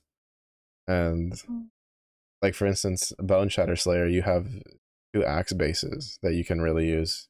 Technically three if you're really like stretching it, but really there's only two. And if you don't get an axe base for either of those when you're crafting, it doesn't matter what the rest of the axe rolls, it's garbage. It's unusable. And that's for weapons. It gets even worse for armor because for armor, like if you didn't put in certain like corpses that would be like no strength requirement armor, which would get rid of like the strength dex, like it would just be like intelligence dexterity and then the combo of those two for the armor. But the problem is that like even amongst like thinning it out, like the bases within the uh the same like stat allotment isn't aren't created equal. Like for instance, there's a strength armor that by default gives you a shit ton of elemental resistance that none of the other ones give you, right? So if you get that, it's like most builds don't use that one like for their end armor, but like if you're making like a mid tier armor set and you get something like that, like it's really good. But if you don't, you're kind of like, smudge, whatever. Though in reality, it's like if you just try to make, or if you just don't have like the modifier for it, like there's just a lot of issues with it, and luckily they're doing away with that whenever they do their next patch, where you can like specifically choose the base of the item that you want to make, which is nice because basically all of like it's the only at least like in and all the ones I've played, I don't know about like older leagues, but it's the only crafting system that you can't like that you don't craft off of the base of the weapon. So it was really weird that like I have a feeling that like I was talking with Slinkster, I think like yesterday, last night, conversation we had about crafting, where I was like, I have a feeling that it's a case of like they just had a lot of stuff they're trying to do all at once, and stuff like that kind of just flew under the radar. That would kind of be, I feel like, would be a bit more obvious for them to be like, oh, we should probably like do this or like add this kind of stuff. Or maybe they didn't realize it'd be like that big of an issue at face value, and then like in practice with like they act like the guys who play nitty gritty, like everybody's just like, no, this is terrible, please change it, and they're just like, oh shit, yeah, we need to do something about that. Because they're pretty good about that kind of stuff, especially at the beginning of a league, where it's like if like a lot of the people that stream the game like constantly at a high level are going like, this is a problem, like please look at this, and then they look at it and they go, oh, this is a problem. They usually like jump on that kind of stuff.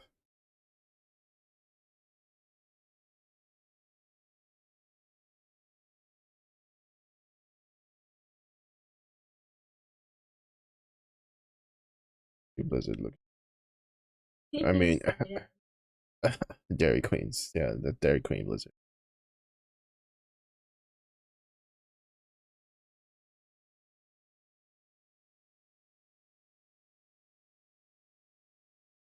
I still remember the one time that they did the whole like flip the blizzard upside down and it fell out. I have been in person while eating my own blizzard, watching my friend's blizzard fall out, and I'm just like, must suck to suck. Continues eating my blizzard. It's so good. Oh, it's so funny.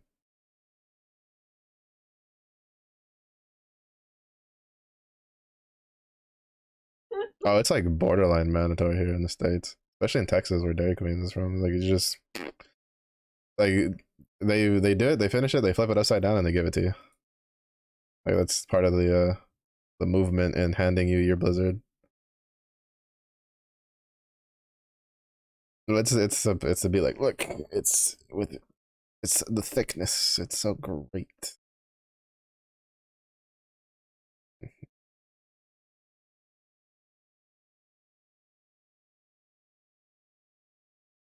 That's just McDonald's here in the States.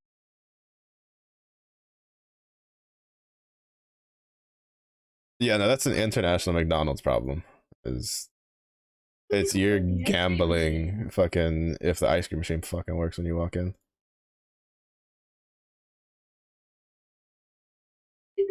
I've literally seen, like, I shit you not, I've literally seen them do like a fucking cone for one of the workers, and he walks off, and then you ask for ice cream, they're like, it's broken. I was like, the fuck it is. I literally, like, he's literally right there with an ice cream cone.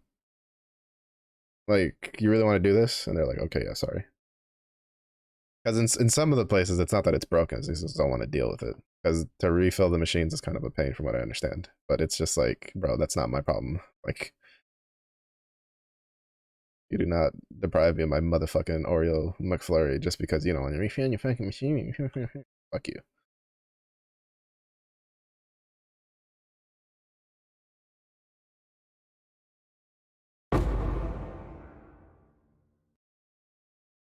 Bro, I don't know. No, I think it was like Popeyes. I think is what it was, where they did like a chicken sandwich or some shit, and Georgia, where like people went fucking crazy for it, and you just couldn't find anymore like in state because they didn't realize like that many people would want it, and people got so mad they started burning down Popeyes. Jesus.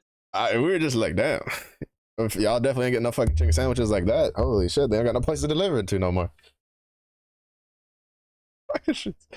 They take their fried chicken seriously down south.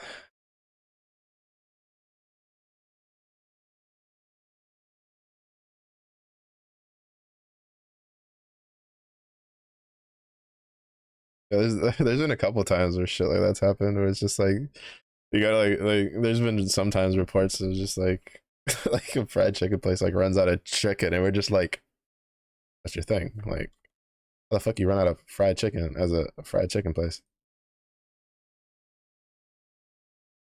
Not even. I've been to one where they're just like, yeah, we got no more chicken. I'm like, then why are you open? Because I sure as fuck ain't here for your French fries.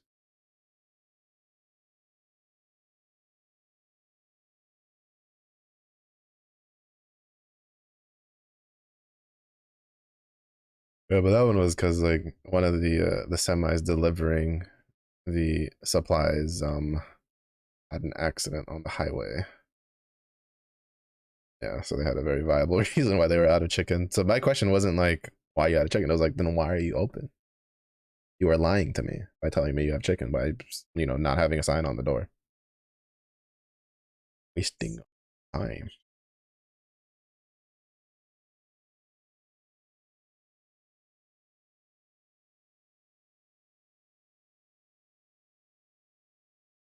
Not really. I just went to the next chicken place. That was like a block down.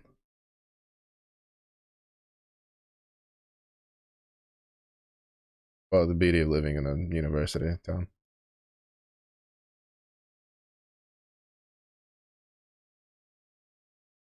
I've lived in plenty of places in America that if the place you went to was chickenless, you're just chickenless because it was too much of an effort to go to the next place. Be rough in Texas when things are like miles apart for no reason.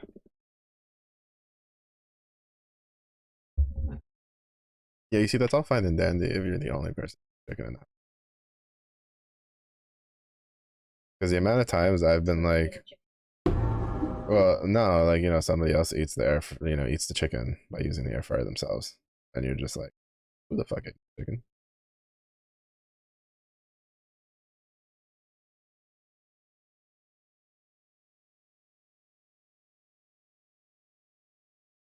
If you don't live alone, there are other mouths that can consume your chicken. So while you're out trying to get chicken, and you come back and be like, well, I have backup chicken, and then they've eaten your backup chicken, you are still chickenless.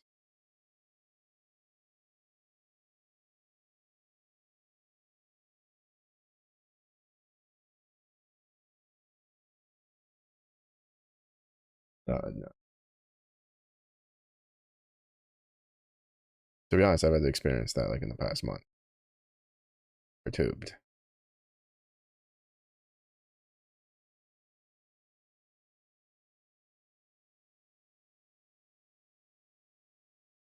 Yeah, usually in the house, I'm like the cause for that because I'll just see like leftovers, and I'm like, if they've like, I usually keep track of how long the leftovers are in the fridge. And if I'm at a point where I'm like, that's good, that's gonna go bad, I'll just eat it, and then mom will be like, "Who ate the thing?" I was like, "Well, it was gonna go bad if I didn't eat it 2 days ago." But recently, my mother's been kind of doing an Uno reverse card on me, which is extremely rare, and I'll just be like, "What the fuck ate this?" And mom's just like, "I did." Problem? And I'm like, yes, I wouldn't be asking if there wasn't a problem. What the fuck am I gonna eat? She's like, I don't know. Figure it out, smart man. Not really. And then she's like, wait, you're right. There is no food in this house. Holy shit. Which is why usually we always try to keep at least some like cheese in the fridge.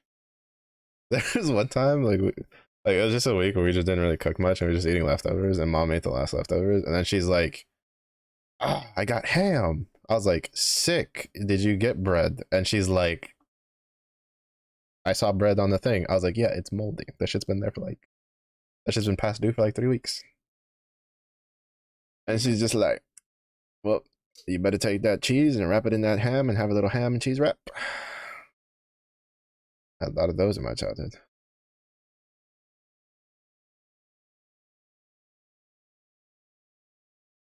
There was one time growing up, I was just, we had like, it was like the bread wasn't like on sale. She wouldn't get them. And there was one time she was just like, there's ham and cheese. I'm like, there's no bread. She's like, you think that shit grows on trees?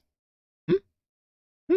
Fucking roll the cheese in the ham and fucking eat it. I was like, all right, mom, shit, don't you? She didn't cuss at me because she didn't cuss when we were younger, but she was just like, she's just like, you're happy. You're happy, but can go roll the cheese and some ham and then eat it like a little ham burrito and be happy. And I was like, all right, you know what? I will be happy. Okay. Walks away.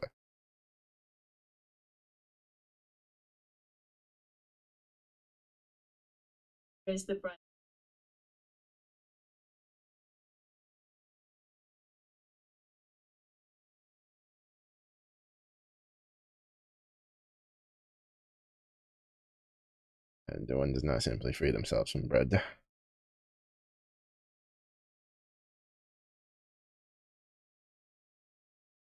Bread is love. Bread is life. Because how else would we have the croissants? So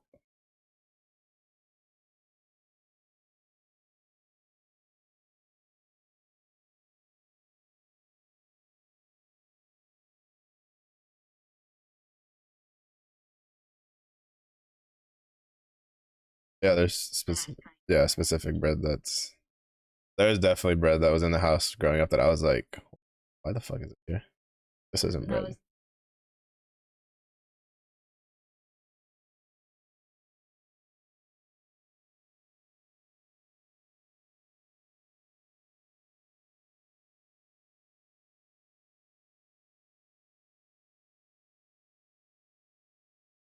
Piece of bread, two pieces of bread, either covered in like jam or like peanut butter and honey. It's usually peanut butter and honey because we usually didn't have jam because I used to be allergic to berries. Or not all berries, but like strawberries.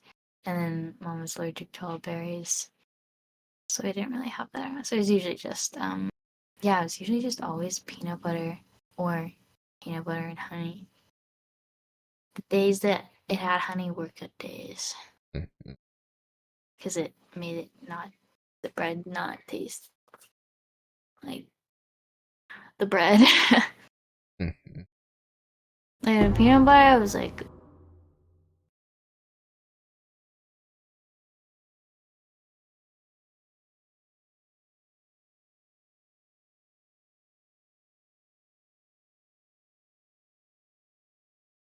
Yeah, yeah, no, I agree. Still get that like softness in the middle.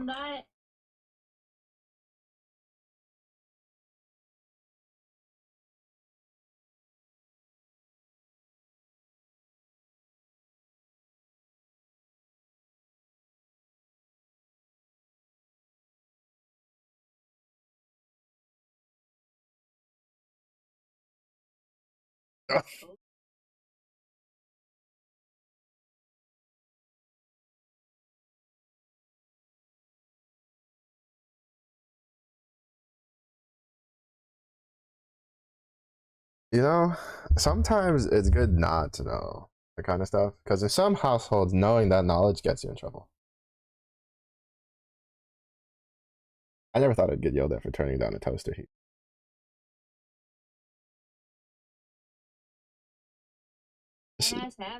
Yeah, so I've had to. So I perfected the art of putting it in there and counting the time it takes to get to the point that I like, and then just hit cancel. Or if it's the older ones, just chunk it up to cancel it.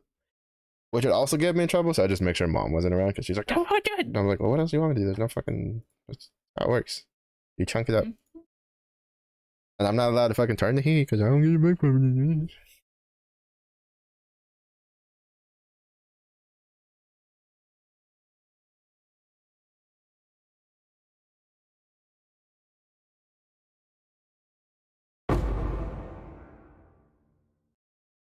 Mhm.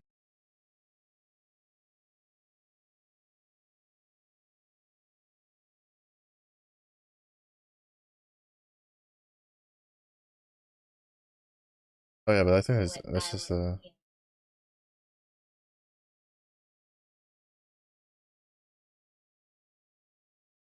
because like sourdough, I think it's gluten free. Like for like just the way it's made, not necessarily. It's pretty interesting. I like actual sourdough where it's got that like little tangy flavor. Pretty good. Yeah,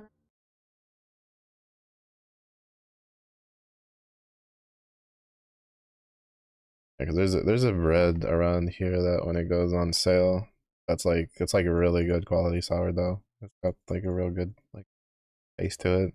We'll get it and be like, ah, yes, this how we're doing.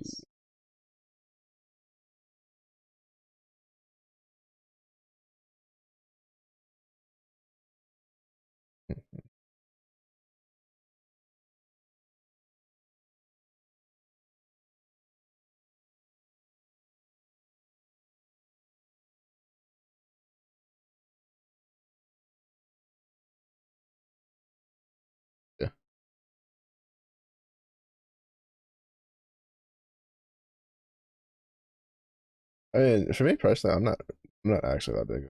And like, I'd rather like if you gave me a choice between like eating a wrap, like, or eating bread, I'd probably just eat.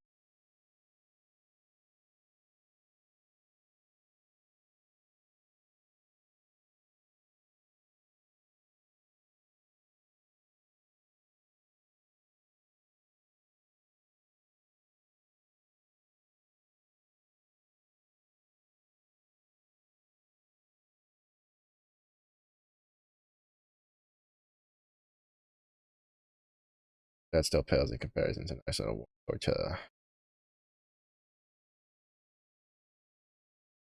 That's the thing. You see, your bread needs extra shit. My tortilla does not. It's that good. But Yeah, it's full. that's the point. Is that it needs to be elevated, which is a skill issue.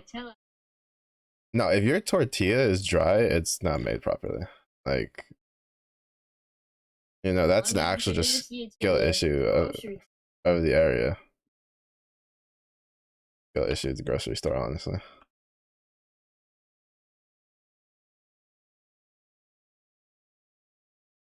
We are in the northern hemisphere. That's honey, like North America as a whole is in the northern hemisphere. You know, like North America as a whole is in the northern hemisphere, right? That's like the north half of the globe. I'm just saying, using hemisphere as like a geographical division isn't going to help you in this argument.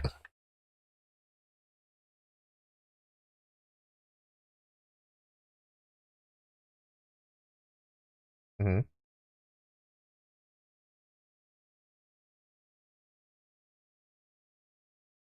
Oh, I mean, they probably also have better tasting tortillas.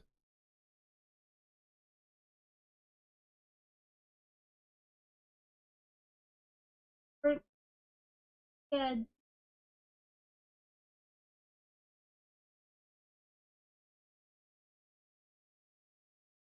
I would say in this day and age, like it should be pretty close.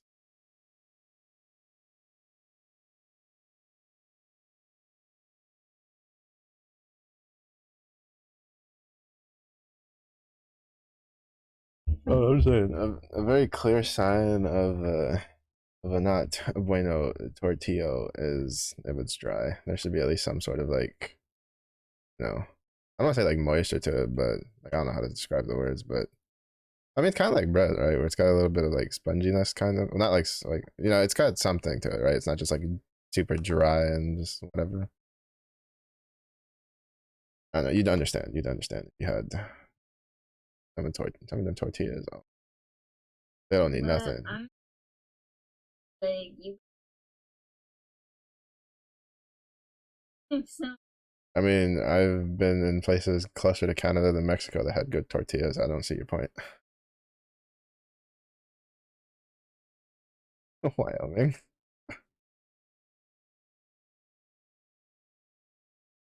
white people and Native Americans.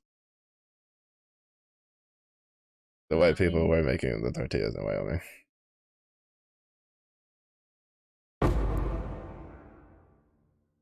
Yeah, because like the same way that there's places that you get like a bread basket. Not all like Mexican restaurants give you like tortilla chips and salsa for a basket. Some of them it's literally just a thing of or like it's just tortillas. Like you just get a basket of like freshly warmed made tortillas, and they're really good.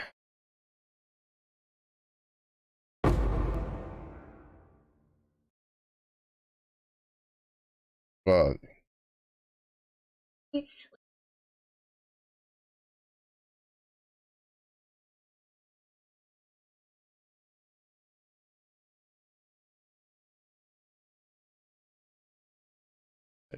let's go.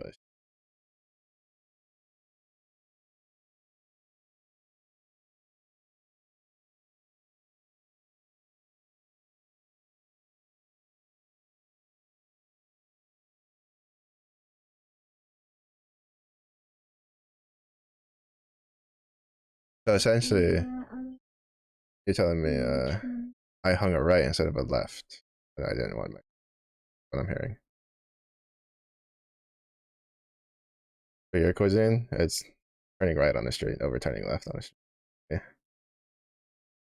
Yeah, like there's a street here. If you turn left, it's got like that's where the Mexican restaurant is. If you turn right, that's where it's got like the Indian food, the Thai food, the Chinese takeout places, like stuff like that.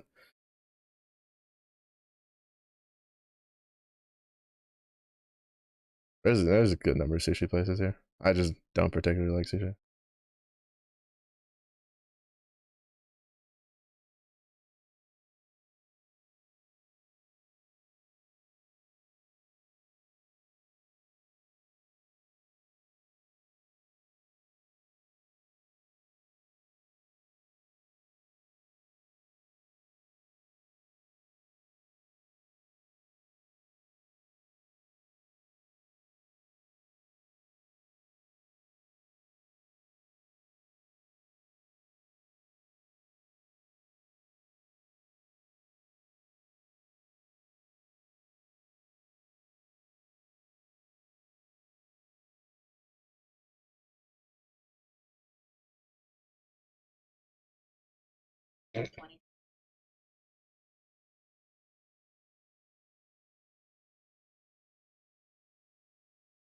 Wipes too.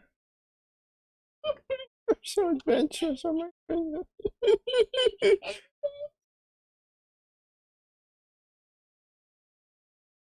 Yeah, for me, like I have to get a feel for the place, and then usually I kind of figure out the flavors, and then I'll decide if I want to be adventurous or not. Because usually I'll do like like what I'll do right is I'll look at like the ingredients, and if it like tells me the stuff like what's on the dish, and if I know I have something I like, and I'm like, okay, well this has these things and I like it, and this dish is slightly different but also has things that I like, then I like kind of like hop, skip, and jump around the menu like that. But then there's other places where it's just like we got a name and a price, take your pick. It's like, so what's on this food? Okay, what kind of food? The kind that you eat, motherfucker. I will slap you with this menu. That's actually been an actual response I've gotten once to asking like what's in a dish. And the person was not being like sarcastic either. That was like, yes, like at a restaurant. I was just like, so like what's on this?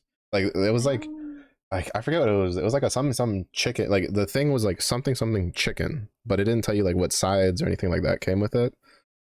Even though at the top it was like comes with two sides, and there was nowhere where it said sides on the menu. So I was just like, so what comes on the plate? The guy was like chicken. I'm like, yeah, what kind of chicken? And he just repeated the name, and I was like, I like in my brain, I'm like, I'm about to slap him with this menu.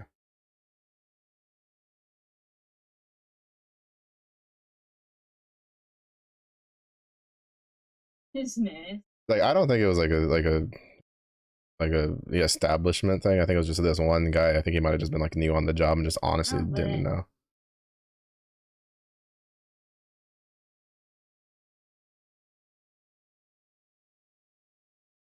And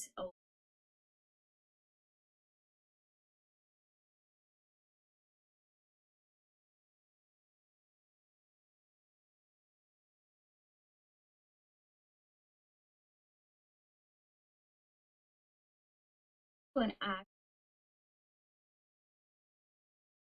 they will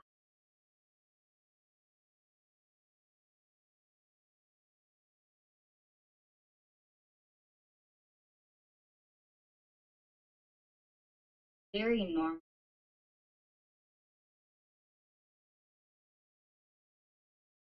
Like a 50 out here.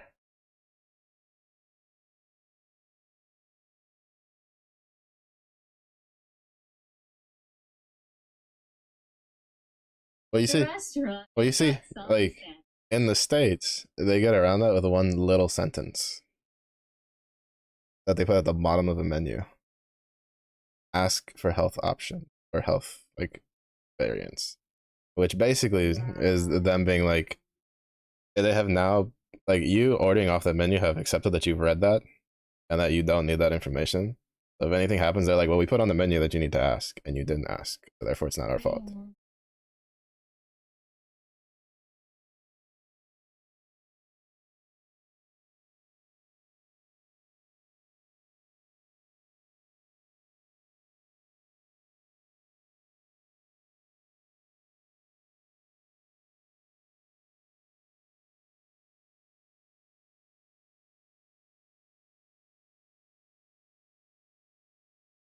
No, it's still on the establishment because it's how like McDonald's got stuck, or no, I think it was Walmart. Walmart had to pay a guy like a shit ton of money because he slipped on piss in a bathroom,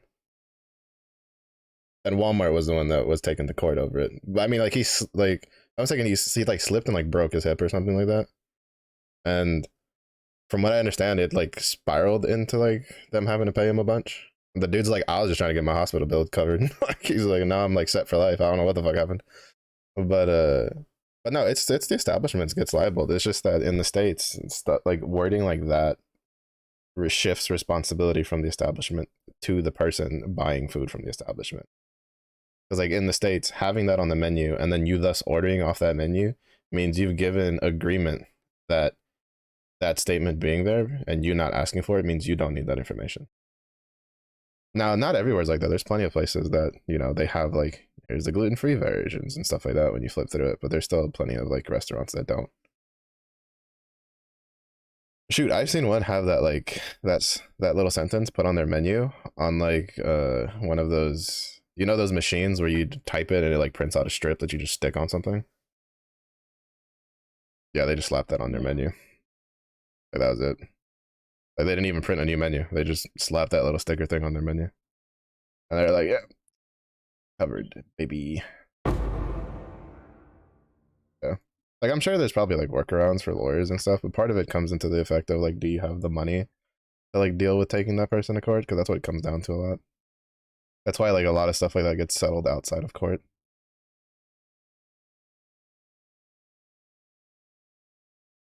Holy shit, get off.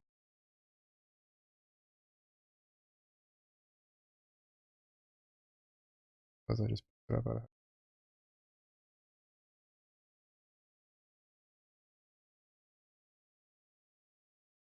Oh, a lot of it comes to like cost effectiveness. Like, how much money would it take to throw out all of these menus and then like rewrite it or something like that? Like, cause there's some places where they'll like when they started doing the gluten-free menus, they just had like a separate menu and they would just like request the gluten-free menu. Like they would tell like they would ask you, right, like when the person's like taking the menus to sit you at the table, they'd be like, do you need the gluten-free one? But it's the same reason why it's the same way why like when for instance tap pay like with your phone, right, there was like even though it's easy and as a consumer you're like, well, it's just putting in like a spot where you can tap. Well, that's not how it works on the business side of things. On the business side of things, they have to buy, at the time when it was first coming in, you have to buy an appliance and then a network for it to have it hooked up to a server that would then take all the information. Like it was a pretty steep cost investment that when it was first being a thing, a lot of places didn't do it because they're like, we don't know if the cost of adding that system is worth the usability of it. Now, obviously, it showed that was the case because it's pretty commonplace nowadays. But when it comes to businesses, a lot of times it's less of a case of we don't want to and more of a like, can we afford to like basically order a bulk of new menus, even if it's just like a single menu by itself, because that costs them money. And some places just don't have the funds for that. Like some of the smaller restaurants, they just don't have the funds, so they have to make do with what they can do. And then there's other people where they're just lazy. Like, but it's hard to like figure out both sides because you know on one side a small restaurant's trying to make ends meet, and dropping a couple $100s on ordering a new menu could literally put them into bankruptcy. So like it's why like getting into like the food business is pretty rough. Well, getting into any business is pretty rough, but food is generally like one of the rougher ones because of like perishability with like foods and stuff.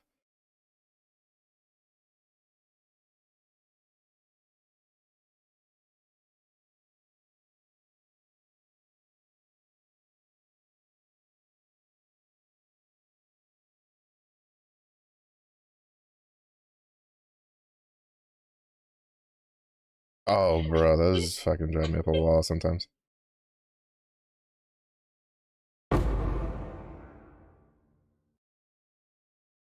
Yeah, we've had a couple of those here in the States where it's just there's been a couple of drive-throughs we've seen where like there's no like drive-through menu.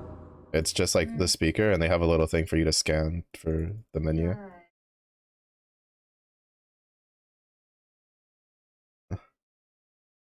I'm just like, bro, what is this? Like put a sign at the door or something. Come on now.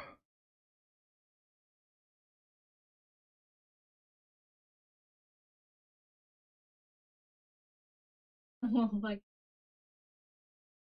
I say that because like there's actually been a place me and my mom went to when we were like on a road trip where it was like we walked it like we went to the establishment and on the door it was like menu is QR code on table pamphlet.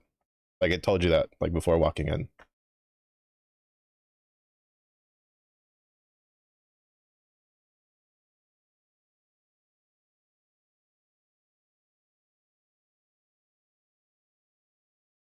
Yeah.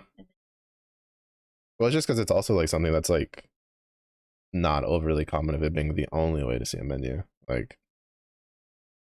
I don't like it's very like in all the years I've like gone across to like different states and stuff, I can count on like probably in one hand the amount of times I've gone to a place where the only way to get a menu is by scanning it. Like usually there's something, either there's something on the wall or there's like something else there, at least in the places I've been to and I've lived in the States. So when you go to a place where it's just like, oh, it's like the only way is that, and then there's no like notification of it, it throws people off pretty badly.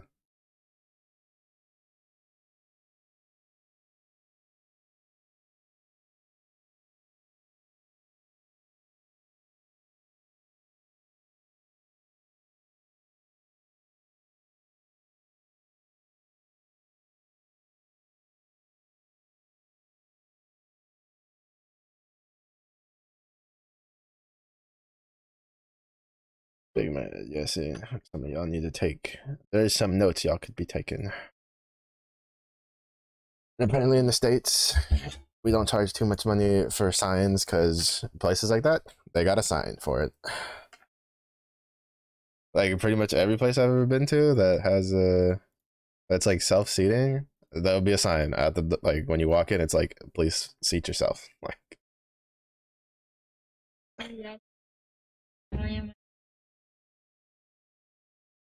yeah, and it saves us from having to spin around like pigeons lost at the entrance.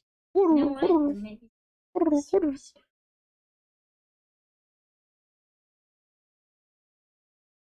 about that one, Chief. Yeah, because there's one place actually. I think it's here that depending on like if it's like rush time or not, they'll have a different like whether it's like open seating or you have to be seated, and so they have a sign that they spin. Yeah, to let you know like which one it is. Yeah, like one side will say please find a seat, and the other one will say please wait to be seated.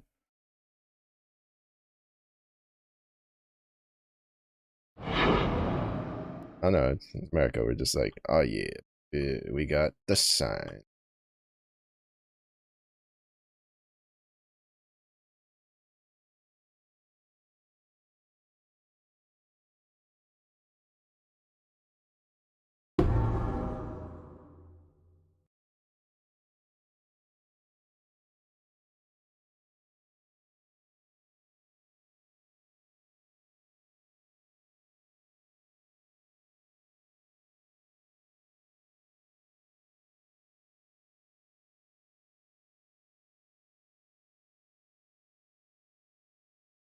Why is he asking for a corn tortilla machine? It's just a tortilla machine.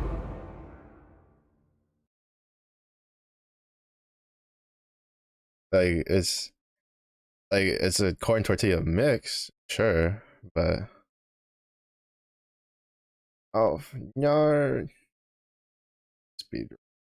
Got to patch the game. I have what 30 minutes? Okay, 30 minutes. 30 minutes with a downtime of 10. Oh, okay, cool. No, I'll just keep. So.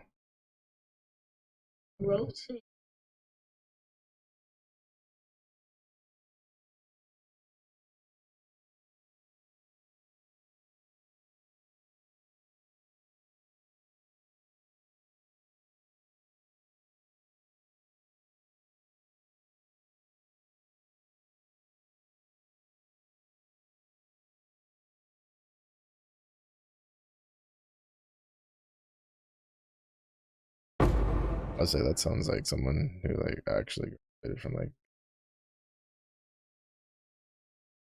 you doing in Canada. writing an article about tortillas.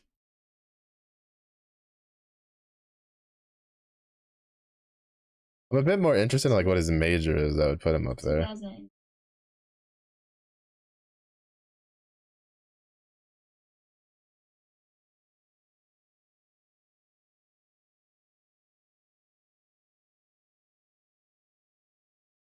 Like I'm honestly less intrigued about like what he wrote and more like what did you major in that you graduated from down there and you went all the way to Canada. That then led you to write a rant about the Mexican cuisine in Canada. Sometimes me kind of doesn't.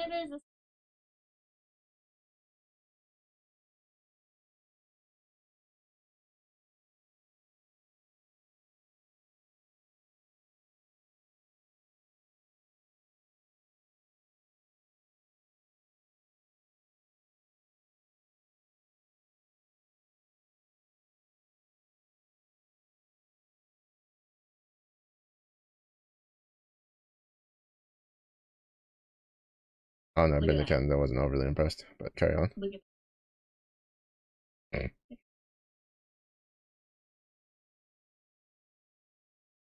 Sorry.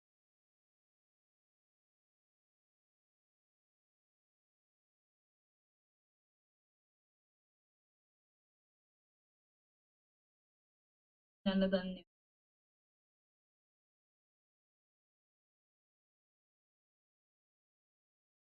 Sounds to me like they don't live in Canada. Sounds like they're just like random dudes on the internet put something because they went to Canada one time.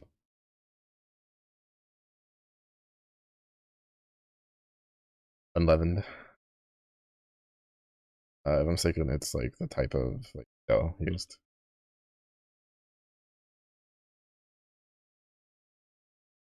I think so. I think it's saying like the dough doesn't like rise up and like become dense like regular bread does. Yeah. Well, that's well. You know the irony of non-bread. You're saying bread. Yeah, non is their word for bread. Well, I mean, don't they just? Yeah, because it's bread. Like that's their word for bread. We're the only. No, the rest of the world calls it non-bread. Like, yeah, like because how many people know that non means bread?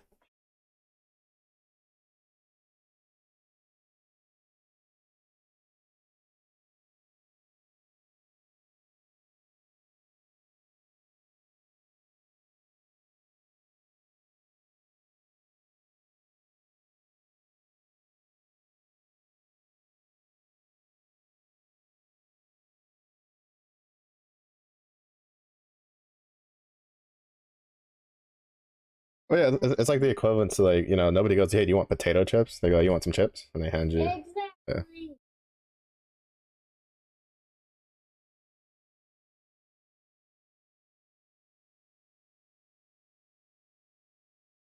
Although.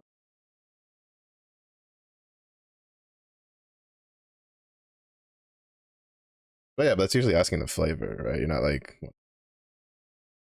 Yeah. Cool. Why the fuck are we saying dynamite? I'm confused.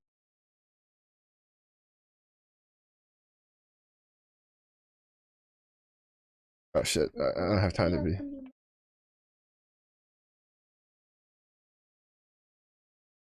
Why did you try to turn southern for a second? That's generally what like you know your thing where you're talking about like, the super like fake Canadian accent. That was the territory of when cartoons try to make like a southern accent when you were in.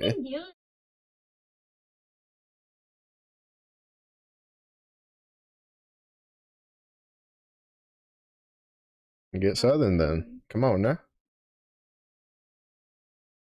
You're talking to the guy who spent like a third of his life in Texas. Like I mean fucking I hate to break to you, but when I was living in Texas and I left Texas, the first thing people would be like, "You're from Texas," and I'd be like, "How'd you know?" And they're like, "Texan accent." So I don't know what to tell you. Like honestly, I don't know what to tell you. Do you? First of all, if you think like Texans sound like rootin' toot, like I got news for you. Like I was like, I got news for you for how Texans sound, and it's apparently similar to how I sound. So I don't know what to tell you.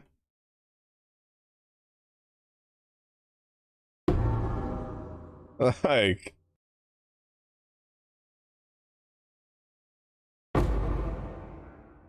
you know, it's like how people who apparently like speak a good amount of Spanish know where I learned Spanish from when I speak Spanish, because the way I say things is from that like dialect of Spanish.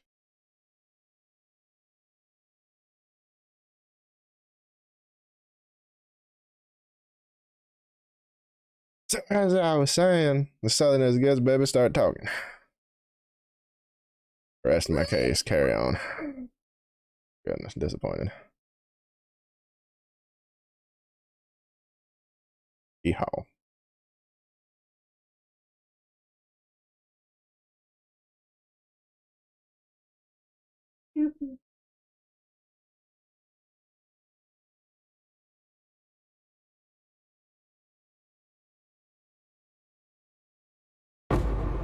Usually how it goes.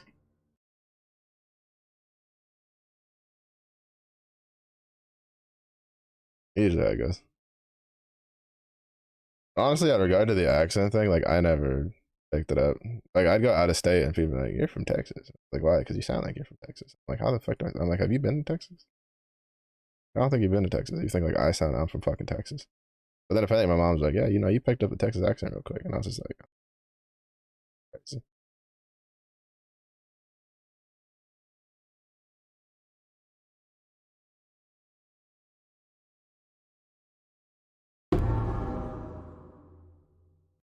Top of the morning to you. I don't fucking know. I just fucking whipped it out. This, I don't, ooh,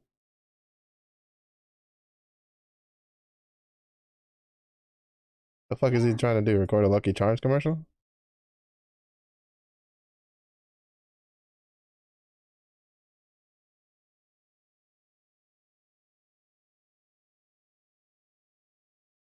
Yeah, I didn't watch Markiplier. Some of us had other things to do than watch Markiplier. Yeah, like go to school and learn shit. There. I'm just kidding. That wasn't a shot at you. That was a straight bullet. You're the one that reacted to it. I was just saying it. Like I was focusing on my degrees. Which one? Hmm? Hmm? Yeah, yeah, yeah, I'm waiting. Yeah, go ahead, file it up. I don't know. I don't know. Sometimes you think that you got a nice little like curveball on you, and I got to remind you who's holding the baseball bat.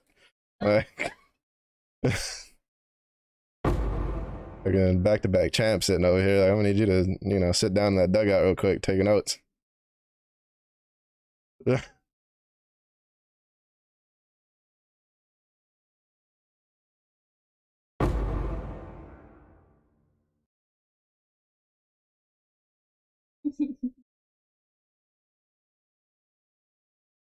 Taking my head. I contest the king on his throne. Goodness. You right, it's my backyard. That's where my throne's there, baby.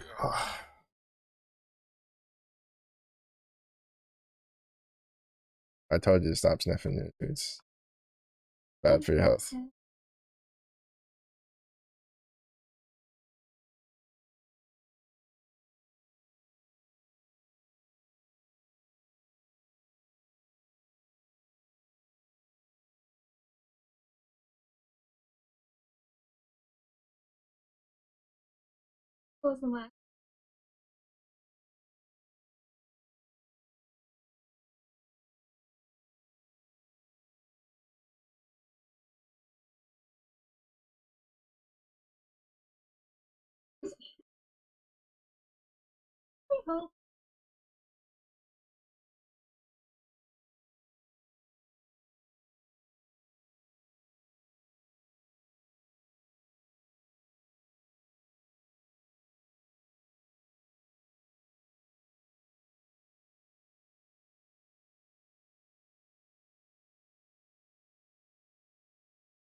I say, if you're exposed to certain smells for long periods of time, you just your brain kind of omits them.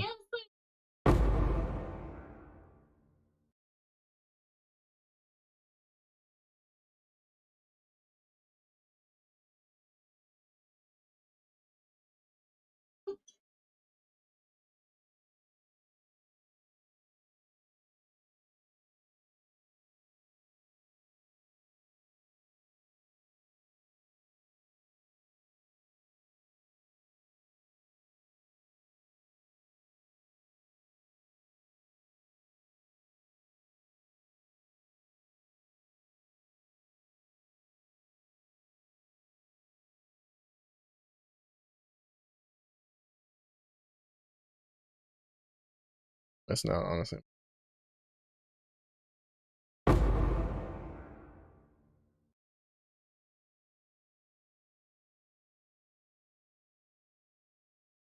From not the food for once. Good. Alright, that one was just too easy to follow up on.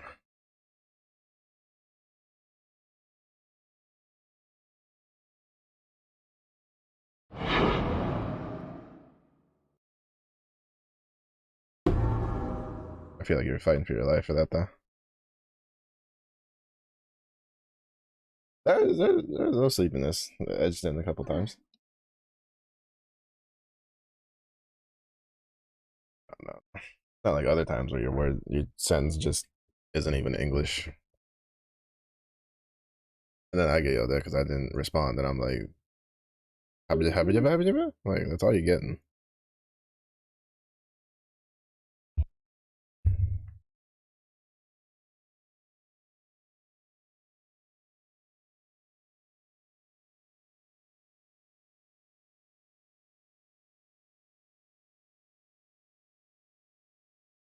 Mm.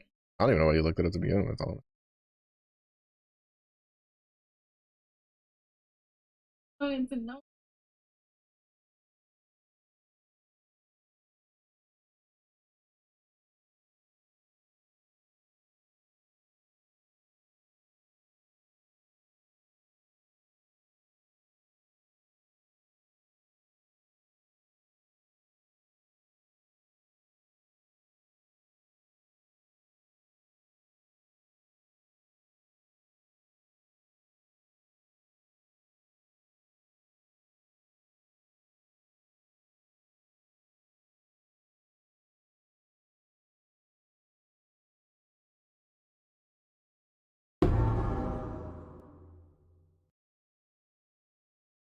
as someone whose country came from, you know, Protestant colonists, America would like to have word three.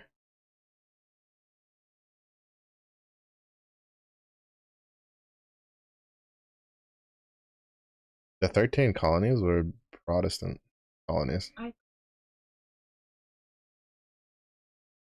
Oh, I got fucked up after, but it was like America's starts was Protestants who thought the church in England wasn't strict enough.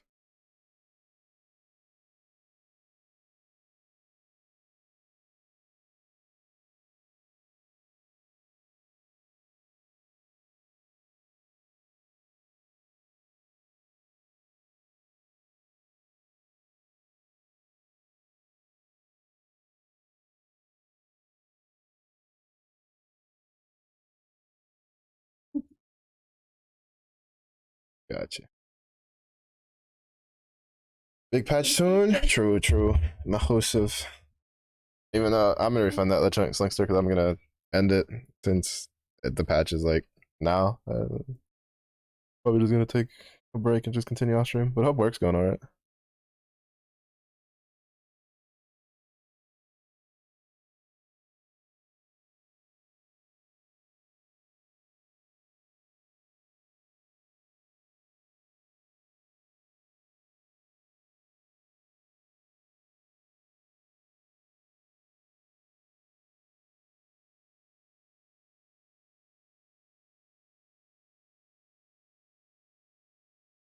You know what am I? Oh, that one.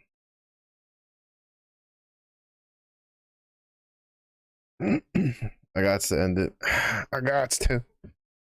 Secretly late night stream when I get home. That way. Be that way. Yeah, I'm gonna wrap it up. So hopefully the patch goes through smoothly. Alright. Gonna go set it.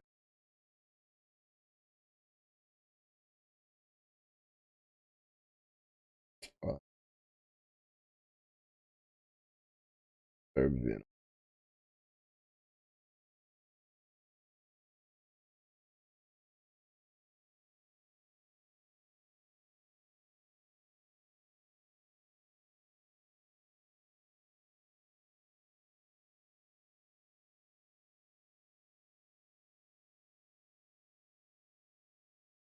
Alright, we're gonna say hi to Corby. He's playing Command and Conquer. I'm probably gonna just let the patch do his thing and then try to see if I can at least get to Act 10 tonight. To be honest, I should have already been done. I'm fucking level 67. I'm just being slow and dumb because my brain's starting to die. But thank you everybody for watching. I do appreciate it. It was a rainy day for you. Have a good day. It was a rainy day for you as well. Stay safe. Stay hydrated. Do what you like.